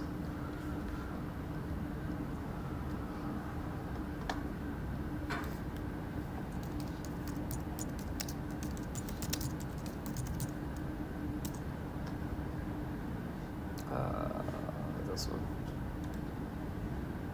Oh, it's Girl on a Ball. Different title. All right. And then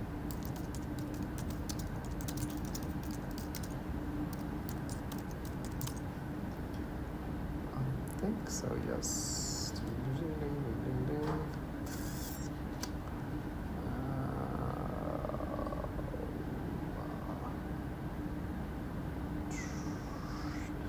People have put it on socks.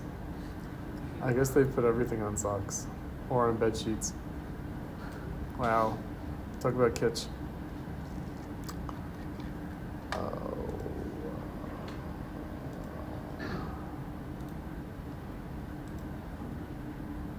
Oops.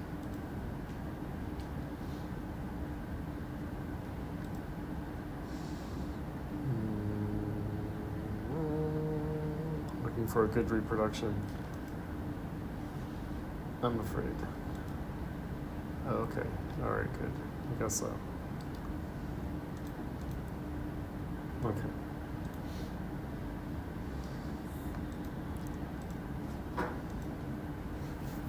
All right. Unfortunately, it's kind of washed out, but we can still discuss it. Okay. So, first of all, this is suprematism. So it's like about the geographical. Geometrical objects. So it's two rectilinear forms that on closer inspection are not really rectilinear forms. Again, I'm sorry for the quality of the reproduction. The point is that you can see the brush strokes in both the white field and in the figures, in the red and black rectangles. Also, so you can see the brush strokes, and in fact, to produce the illusion of a rectilinear form, they have to not be rectilinear forms. So the sides are slightly bowed, and in the case of the red square, there's also a kind of a torquing of the corners to give it the illusion of motion. So it has a kind of unbalanced, but balanced in its unbalance composition. So does Picasso's Girl on a Ball, or Acrobat on a Ball. So even though they're very different paintings, they have similar abstract values. And there's similar distortion of form in order to emphasize certain shapes as well as figurative representations. Right, so this guy's leg and body really disproportionate to his head. The girl's arms, if they were stretched out, would not be the same length at all. And we have this sphere and this cube. Right, one suggesting motion, one suggesting stasis.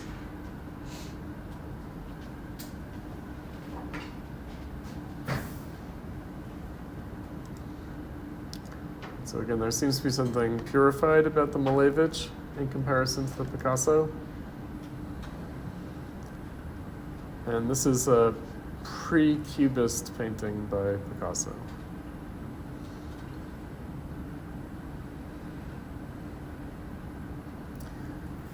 So for Meyer Schapiro, abstraction has to do with subjective experience. Again, he uses similar language to Greenberg, effects. What's the effect of the painting? At the level of the aesthetic form, how does the aesthetic form have an effect? And so there's a similar effect between these two paintings, even though the pictures are quite different.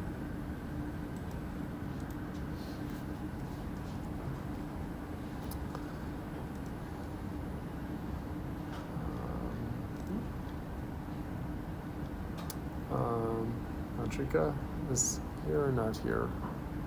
Not here today. So she quotes the Alfred Barr that is quoted by the Meyer Schapiro.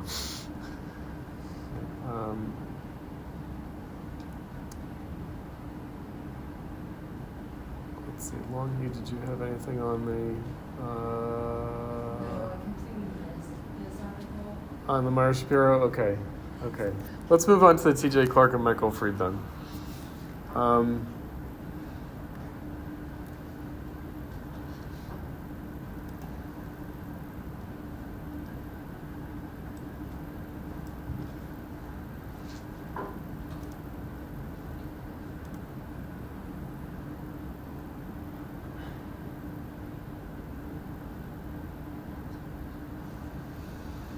Okay, so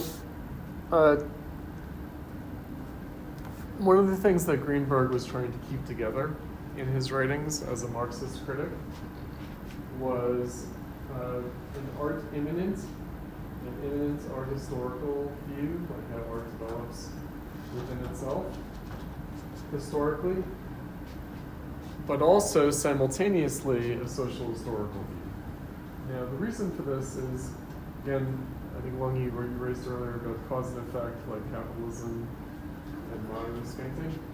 In fact, the point is that they're mutually constituting. So the idea would be that the political economy, for what we usually mean by capitalism, could not develop apart from the historical subjects that constitute it. Similarly, the historical subjects that constitute it, including in their aesthetic experience, are affected by political economy, are affected by what we conventionally refer to as capitalism. So you never have one without the other. You never have a social political or political economic system. You never have a mode of production apart from people who have an aesthetic subjectivity. Neither do you have people with an aesthetic subjectivity apart from a political and economic system. So they're mutually conditioning. It's not that one determines the other. They're mutually conditioning. So unless people could subjectively experience things a certain way, you couldn't have an economic system like capitalism. It just wouldn't make sense to them. They wouldn't be able to perform the kind of labor necessary. They wouldn't be able to engage in the kind of consumptive activities necessary to keep that economy going. Right, so this is, again, difficult thought, but nonetheless an important one. What happens in the generation after Greenberg is that these two things and the relation of those two things come apart. So you have T.J. Clark emphasizing the social history of art, social history of art understood in socioeconomic and political terms. So I mentioned he's a situationist. What that means actually is that he's more of an anarchist than a Marxist. So he's kind of a socialist, communistic thinker, observe its political values, nonetheless not a Marxist. And then Michael Freid, by contrast, is much more focused on the way art responds to its own practices in its historical development. So what Clark emphasizes here is what he calls the divorce of bourgeois art from a bourgeois public. And he takes this to be a kind of signal moment in Greenberg's Avant-garde kitsch essay, where artists lose their traditional patronage as well as an easy commercial value for their work, a straightforward commercial value for their work. And yet, they're still dependent on the money of commerce. So the divorcing of bourgeois art from a bourgeois public is more than just a change in economic mediation. It also has to do with what Greenberg was talking about, that the society can no longer take its aesthetic forms for granted. In other words, the communicability of aesthetic experience through artistic forms can't be assumed. So the bourgeois art and the bourgeois public, if we think about what we talked about earlier in the course with Wilhelm Reich, this contradiction between socioeconomic base and ideological superstructure, that the ideological superstructure changes more slowly than the socioeconomic base. I emphasized when we talked about that at the time, this contradiction between social being and consciousness that also has a temporal historical lag to it. It also shows up as an internal contradiction on both sides. So there's a contradiction within the ideological superstructure as well as a contradiction within the socioeconomic base. So bourgeois art, bourgeois public, the fact that what I mentioned earlier in the course in class today about mass culture, mass art. So art is still produced in an artisanal way, either by individuals or small groups in studios, and distributed by mass production, mass reproduction, mass exposure, but also consumed by people who are themselves members of a mass society, right, who are part of the mass. That would be one way of grasping this divorce between a bourgeois art and a bourgeois public.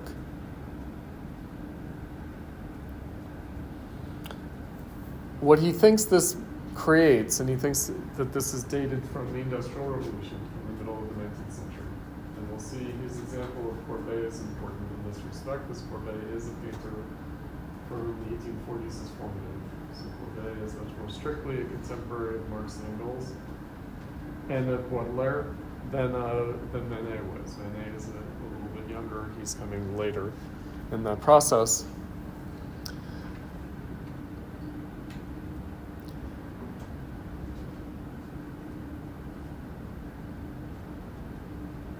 That for him it's a social and political problem.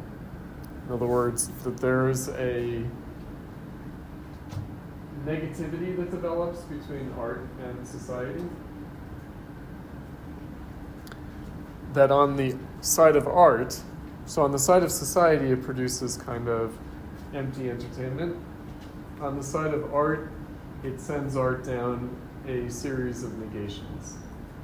The way he puts it is, it ends up being one black square after another. In other words, art seeks to preserve itself by purifying itself, but he understands that purification as taking on the character of a series of negations. So you get a kind of spurious democratic art of popular entertainment on the one hand, and you get, on the other hand, this sort of isolated hermetic art that is more and more taking on the character of negating what came before it.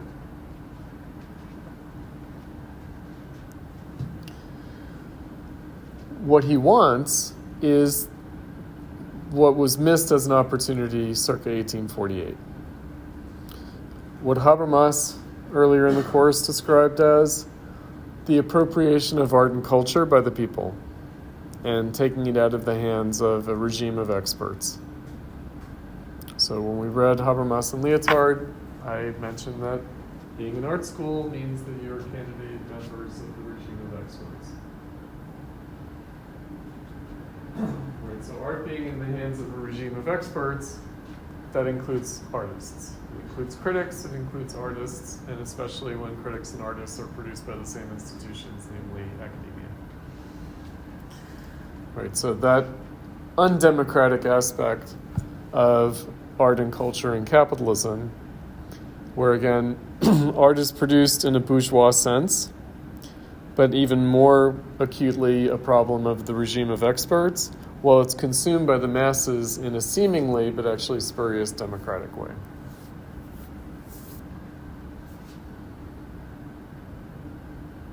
Right. He thinks that the limitations of Greenberg's theory is that it can only imagine a change of circumstance through a Marxist proletarian socialist revolution, dictatorship of the proletariat, and he resists that.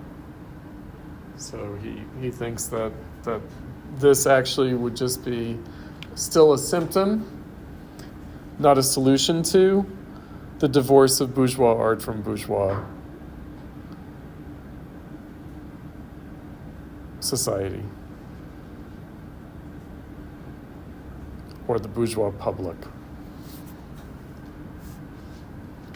So he wants something more democratic, and again, I mentioned he's more anarchistic in his view. So he thinks there's something pessimistic about not only Greenberg, but about Marxism more generally.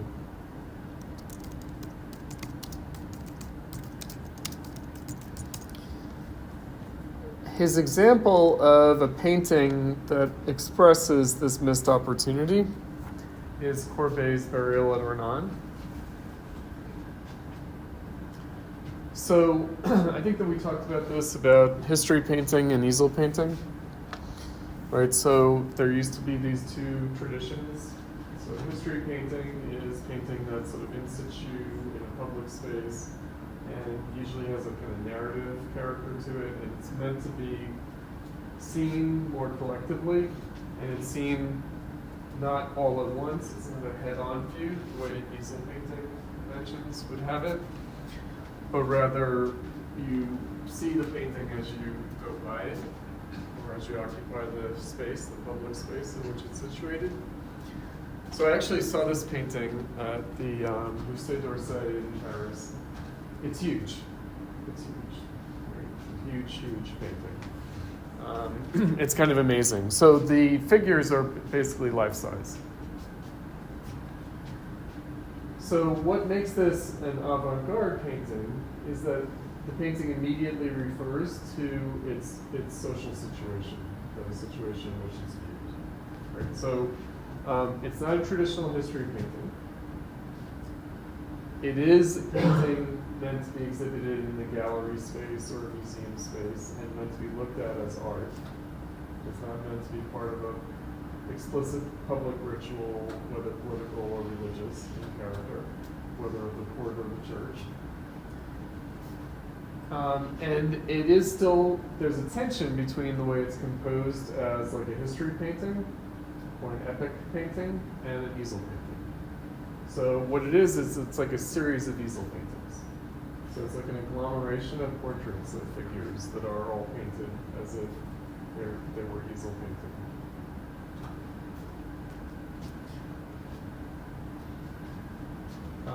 So what it imitates is the passing of the viewers before the painting, but in the form of a funeral procession. Right, so of course this means that what this is a painting about the death of painting.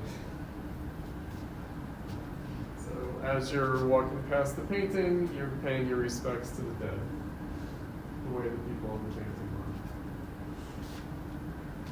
So Courbet is a provincial bourgeois from Besançon. So this is, you have what he calls the clergy, you have the notables, and then you have the people. And again, each figure is sort of in their own personal subjective state. They're not really interacting with each other.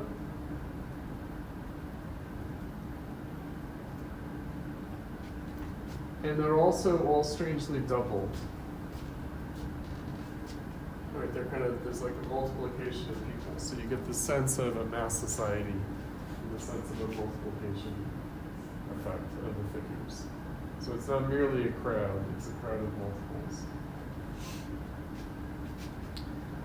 And you have some little inferential stuff about the ritual and about maybe its kind of artificial character. So you get the cross on the staff that looks like it might actually be Jesus being crucified up on the hill. Right, and yet is obviously not. Right, but it kind of could be, but then it's not. Right, so it is a kind of, religious moment of divinity, and it's absolutely not. It's just this kind of artificial ritual in which everyone is sort of bored and distracted and just sort of going through the motions. And that might be what we're doing when we're looking at the painting. We're going to be bored and distracted and going through the motions and looking at the painting.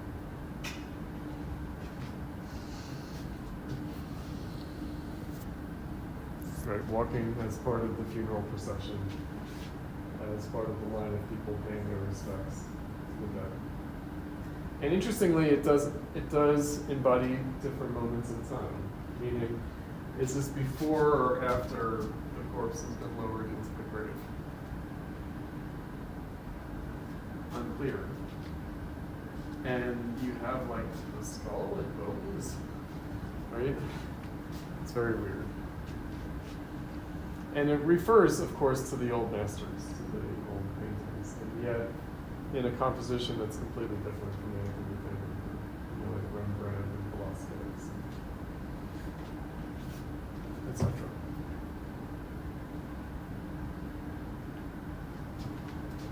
Right. So he basically challenges Greenberg's notion of a kind of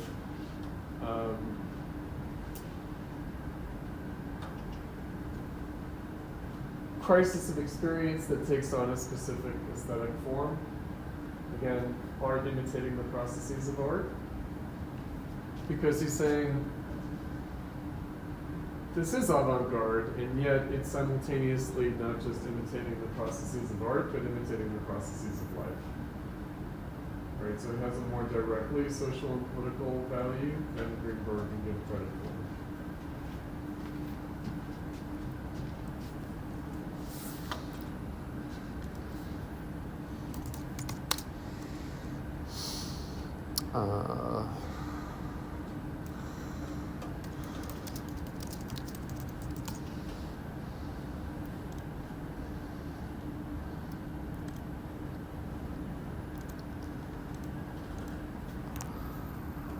Doing for time? We're not doing great for time, are we? Let me see. Freid. Okay, so Longy, do you have notes on the Clark? Yeah, I mean, I'm a bit confused because I feel like for him, okay.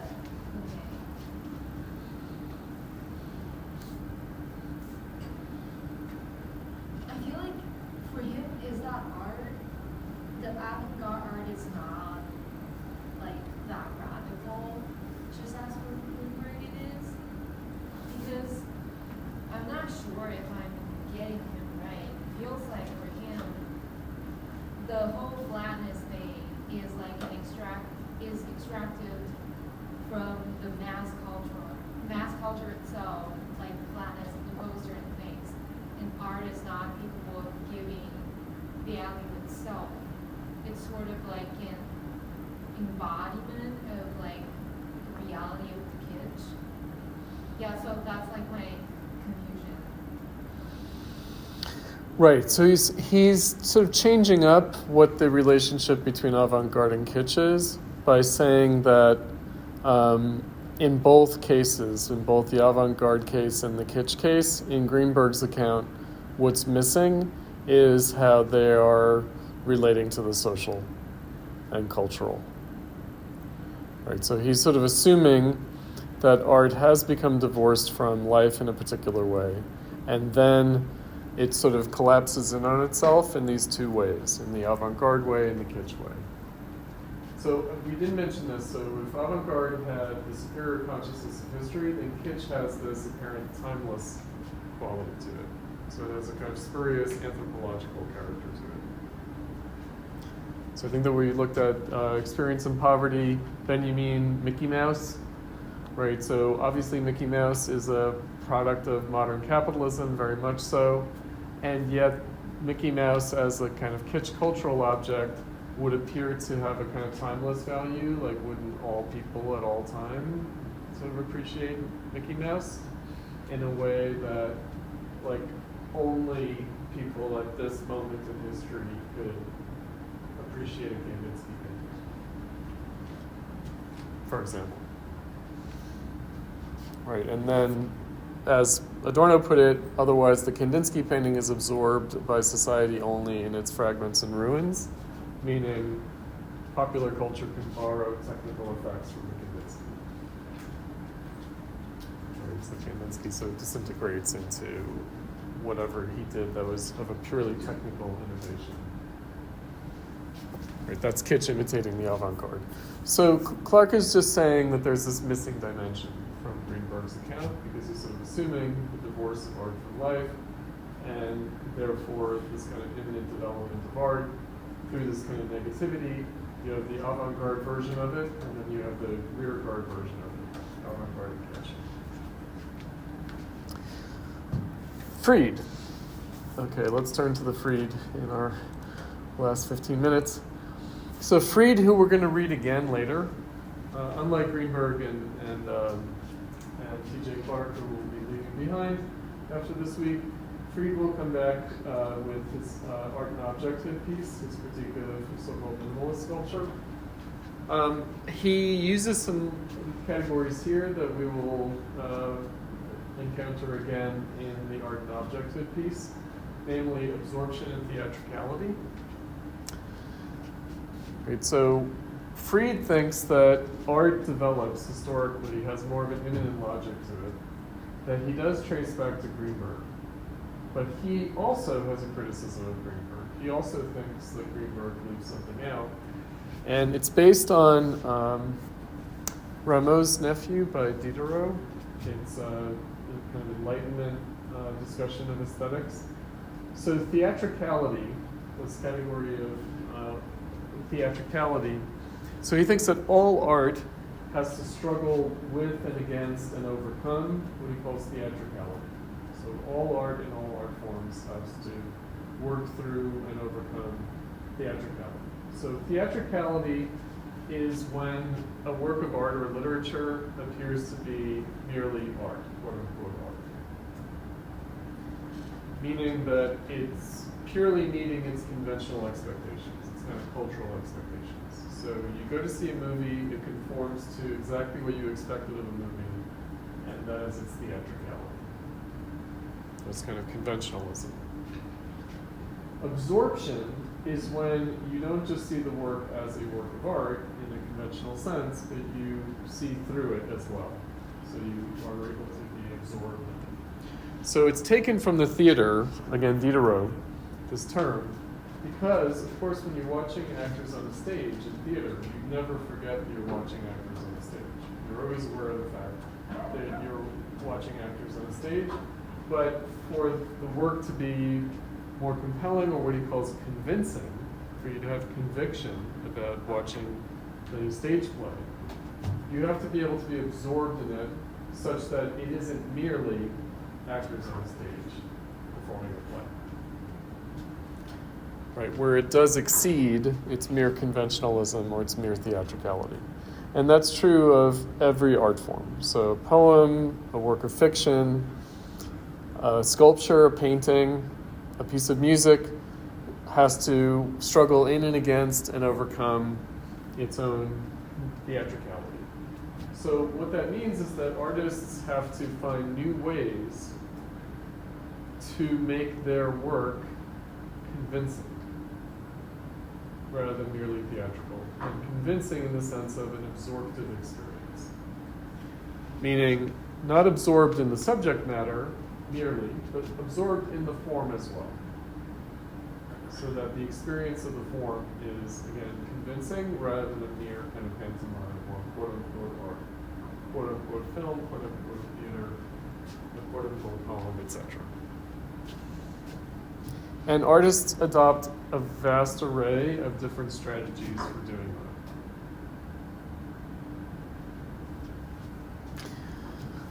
that. Okay, so when he takes up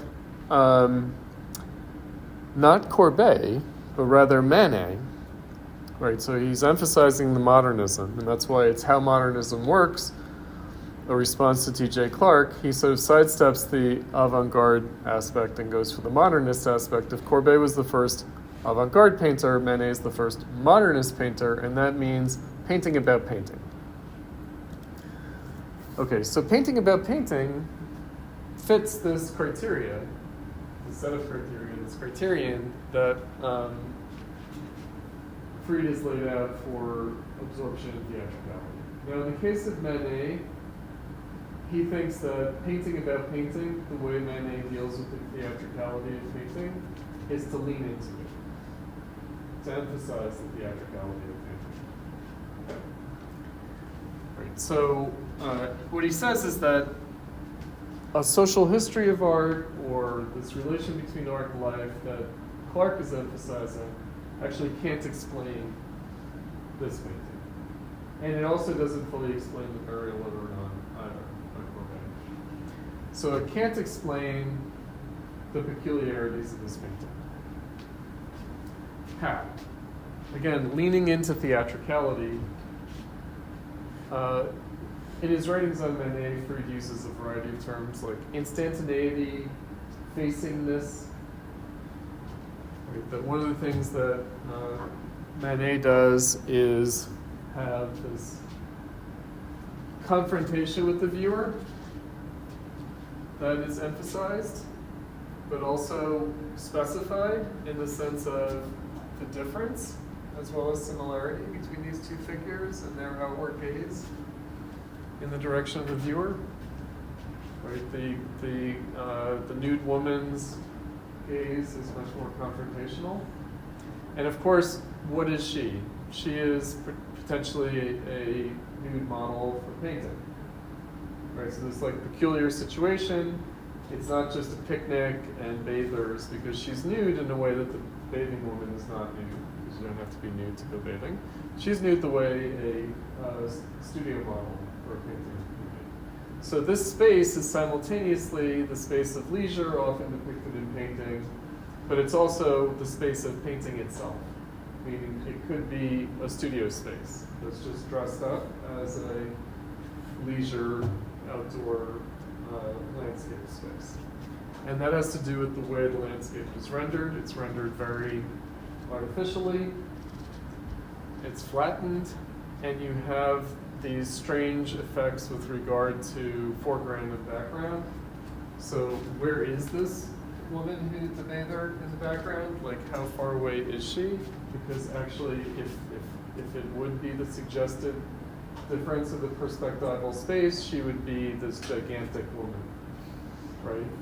So it doesn't quite make sense. Also, the dudes who are sort of not even paying attention to the woman, but are just talking with each other, but are sort of in her presence, they're sort of occupying the physical space, the same physical space. Like, they can't actually be in this place that they appear to be in the picture.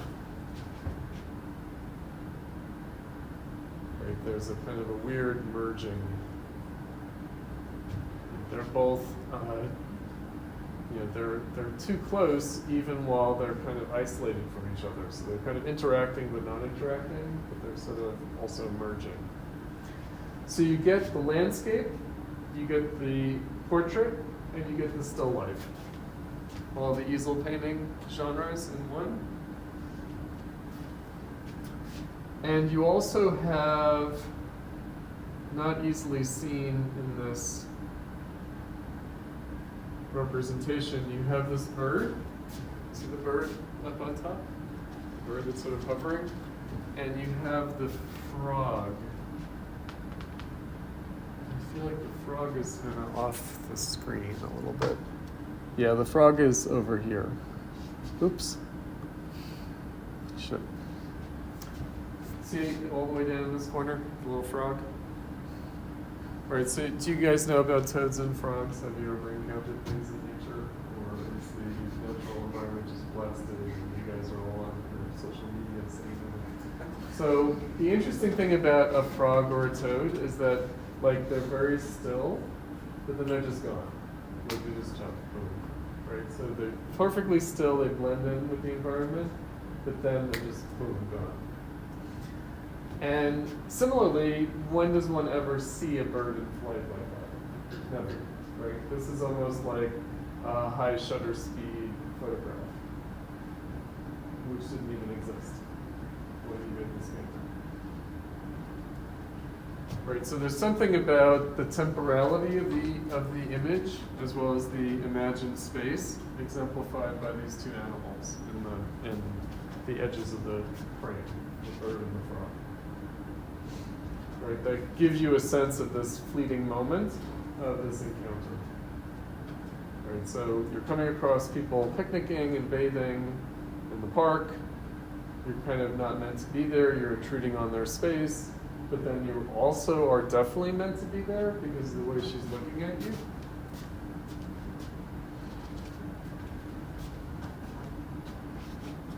Right. And so for Freid, this isn't as much a social commentary as it is a commentary on the history of painting, on the history and present condition of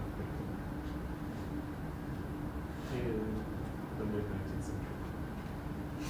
Right, so that's how it's painting about painting. And so it is dealing with the artificiality of painting, the theatricality of painting, head on, like leaning into it, and thereby overcoming it and creating an absorptive experience in the painting. But not absorptive in the subject matter, but absorptive in the viewing experience of the painting itself. And also commenting on that absorptive experience and the techniques for producing that absorptive experience. So you have a kind of visual exercise in different renderings. Right, so you have some broad brush strokes, you have some fine brush strokes, you have a kind of, and it has nothing to do with foreground, background. It has something to do with the graphical composition in terms of directing the gaze, so directing you away from things that are not well rendered towards things that are more well rendered. But even her form, she's sort of washed out and kind of more abstractly depicted than we might expect if she's meant to be the center of attention. She's much more abstractly rendered than, for instance, the fruit in the basket. Or than the frog in the bird.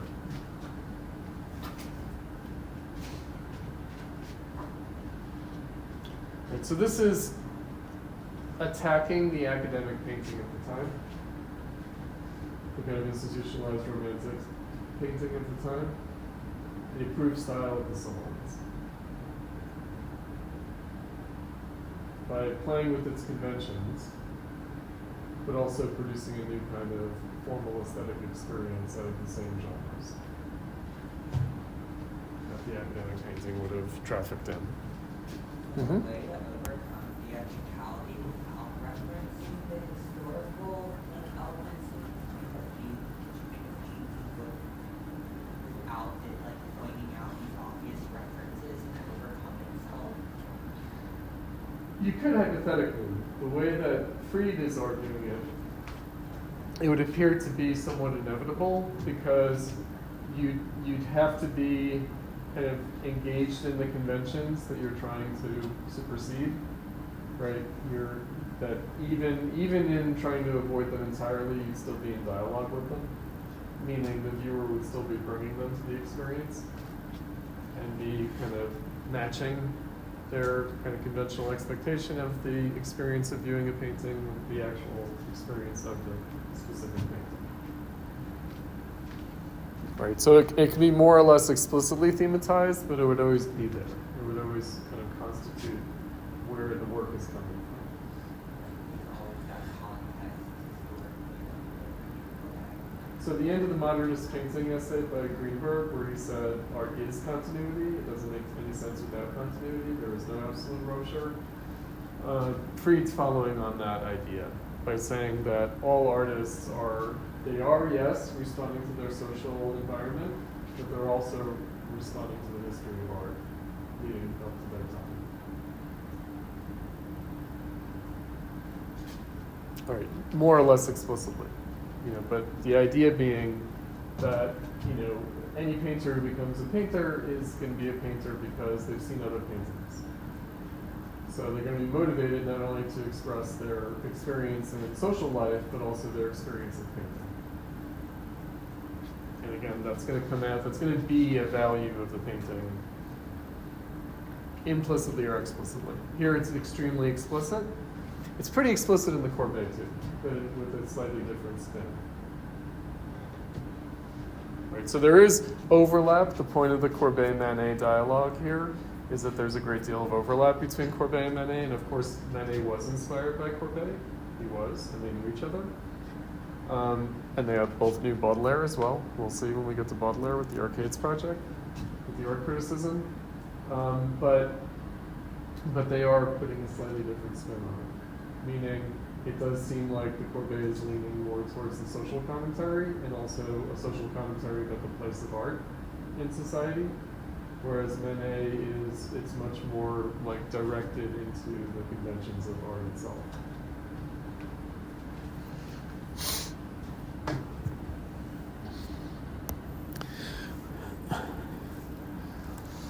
Now, one thing that I just want to point out, when we're over time, if I could just do quickly, I don't know if we'll have the opportunity to come back to this.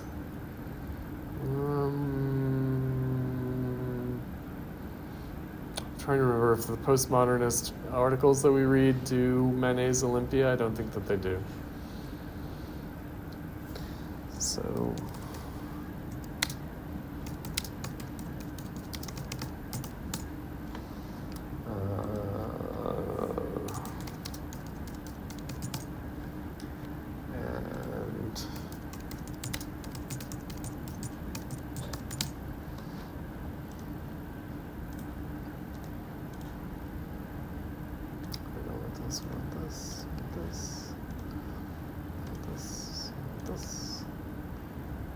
so this is Ankh, whose painting we looked at before, the portrait of Monsieur Bertin.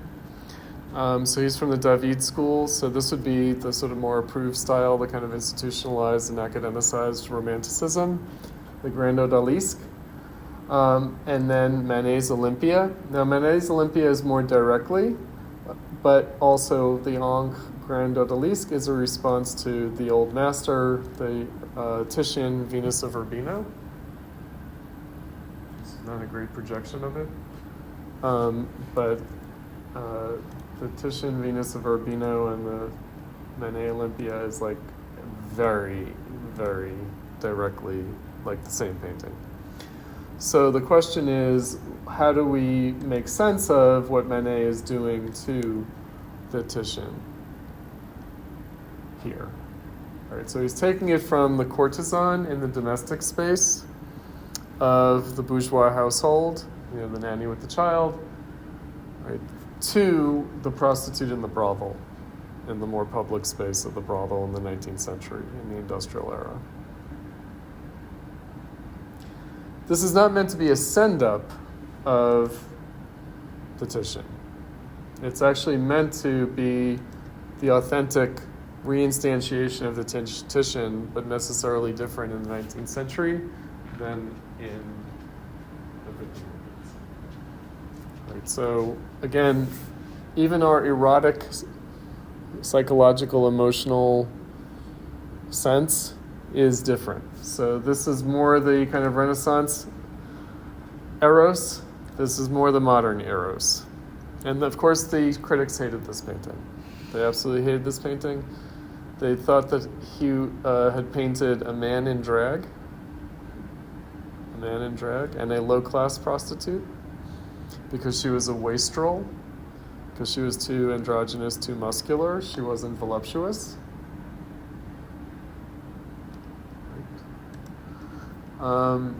And that in that way, so generally nude models for painting were prostitutes. And yet he was calling attention to that. He was sort of confronting the viewer with that reality about painting in a way that the Ancre, the Grand Odalisque, sort of masks it behind this Orientalist fantasy of a woman in a harem in the East, in the exotic East.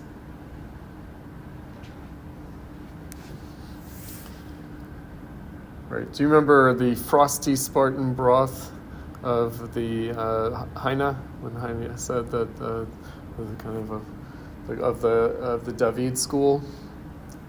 Right. So the Grand Odalisque, especially the way her head is turned, it's like very reptilian. Obviously, her body is very distorted. It's not meant to be a realistic depiction. It's supposed to be like giving you the visual pleasure of your eyes going across the body. You can just languorously look. Your gaze can wander. Right. And in that way, trying to imitate the Titian, because Titian is also a kind of distorted, elongated body. And where this arm is very different from this arm. This arm is like this extended arm. Right. Because it's supposed to organize the viewing experience. It's supposed to organize the gaze. It's supposed to allow you to look. Whereas the Manet is much more instantaneous, confrontational, has a kind of a speed and a kind of anxiety to it, a tension to it. That, of course, is the modern experience of erotic life. It's much more... She's on the clock. The prostitute at the brothel is on the clock. The courtesan in the Renaissance is not on the clock. She's a household servant. She's available all the time. And so is the woman in the harem. Right, but of course, it's just a French prostitute in the studio.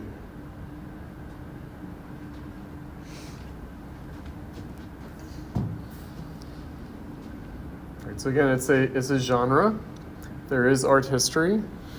Right, the painter is responding to art history, but how they respond is different. And between the kind of institutionalized romanticism of the Grand Odalisque and the Olympia of Manet, something had happened with respect to the need to produce, you had to do it differently to produce a convincing experience of a painting. Right? To be as convincing as the Titian was for its time, it had to be done differently. To be true to its time, it had to be different in a way that the Grand Odalisque sort of evades that by going into this kind of kitschy fantasy realm of exoticism.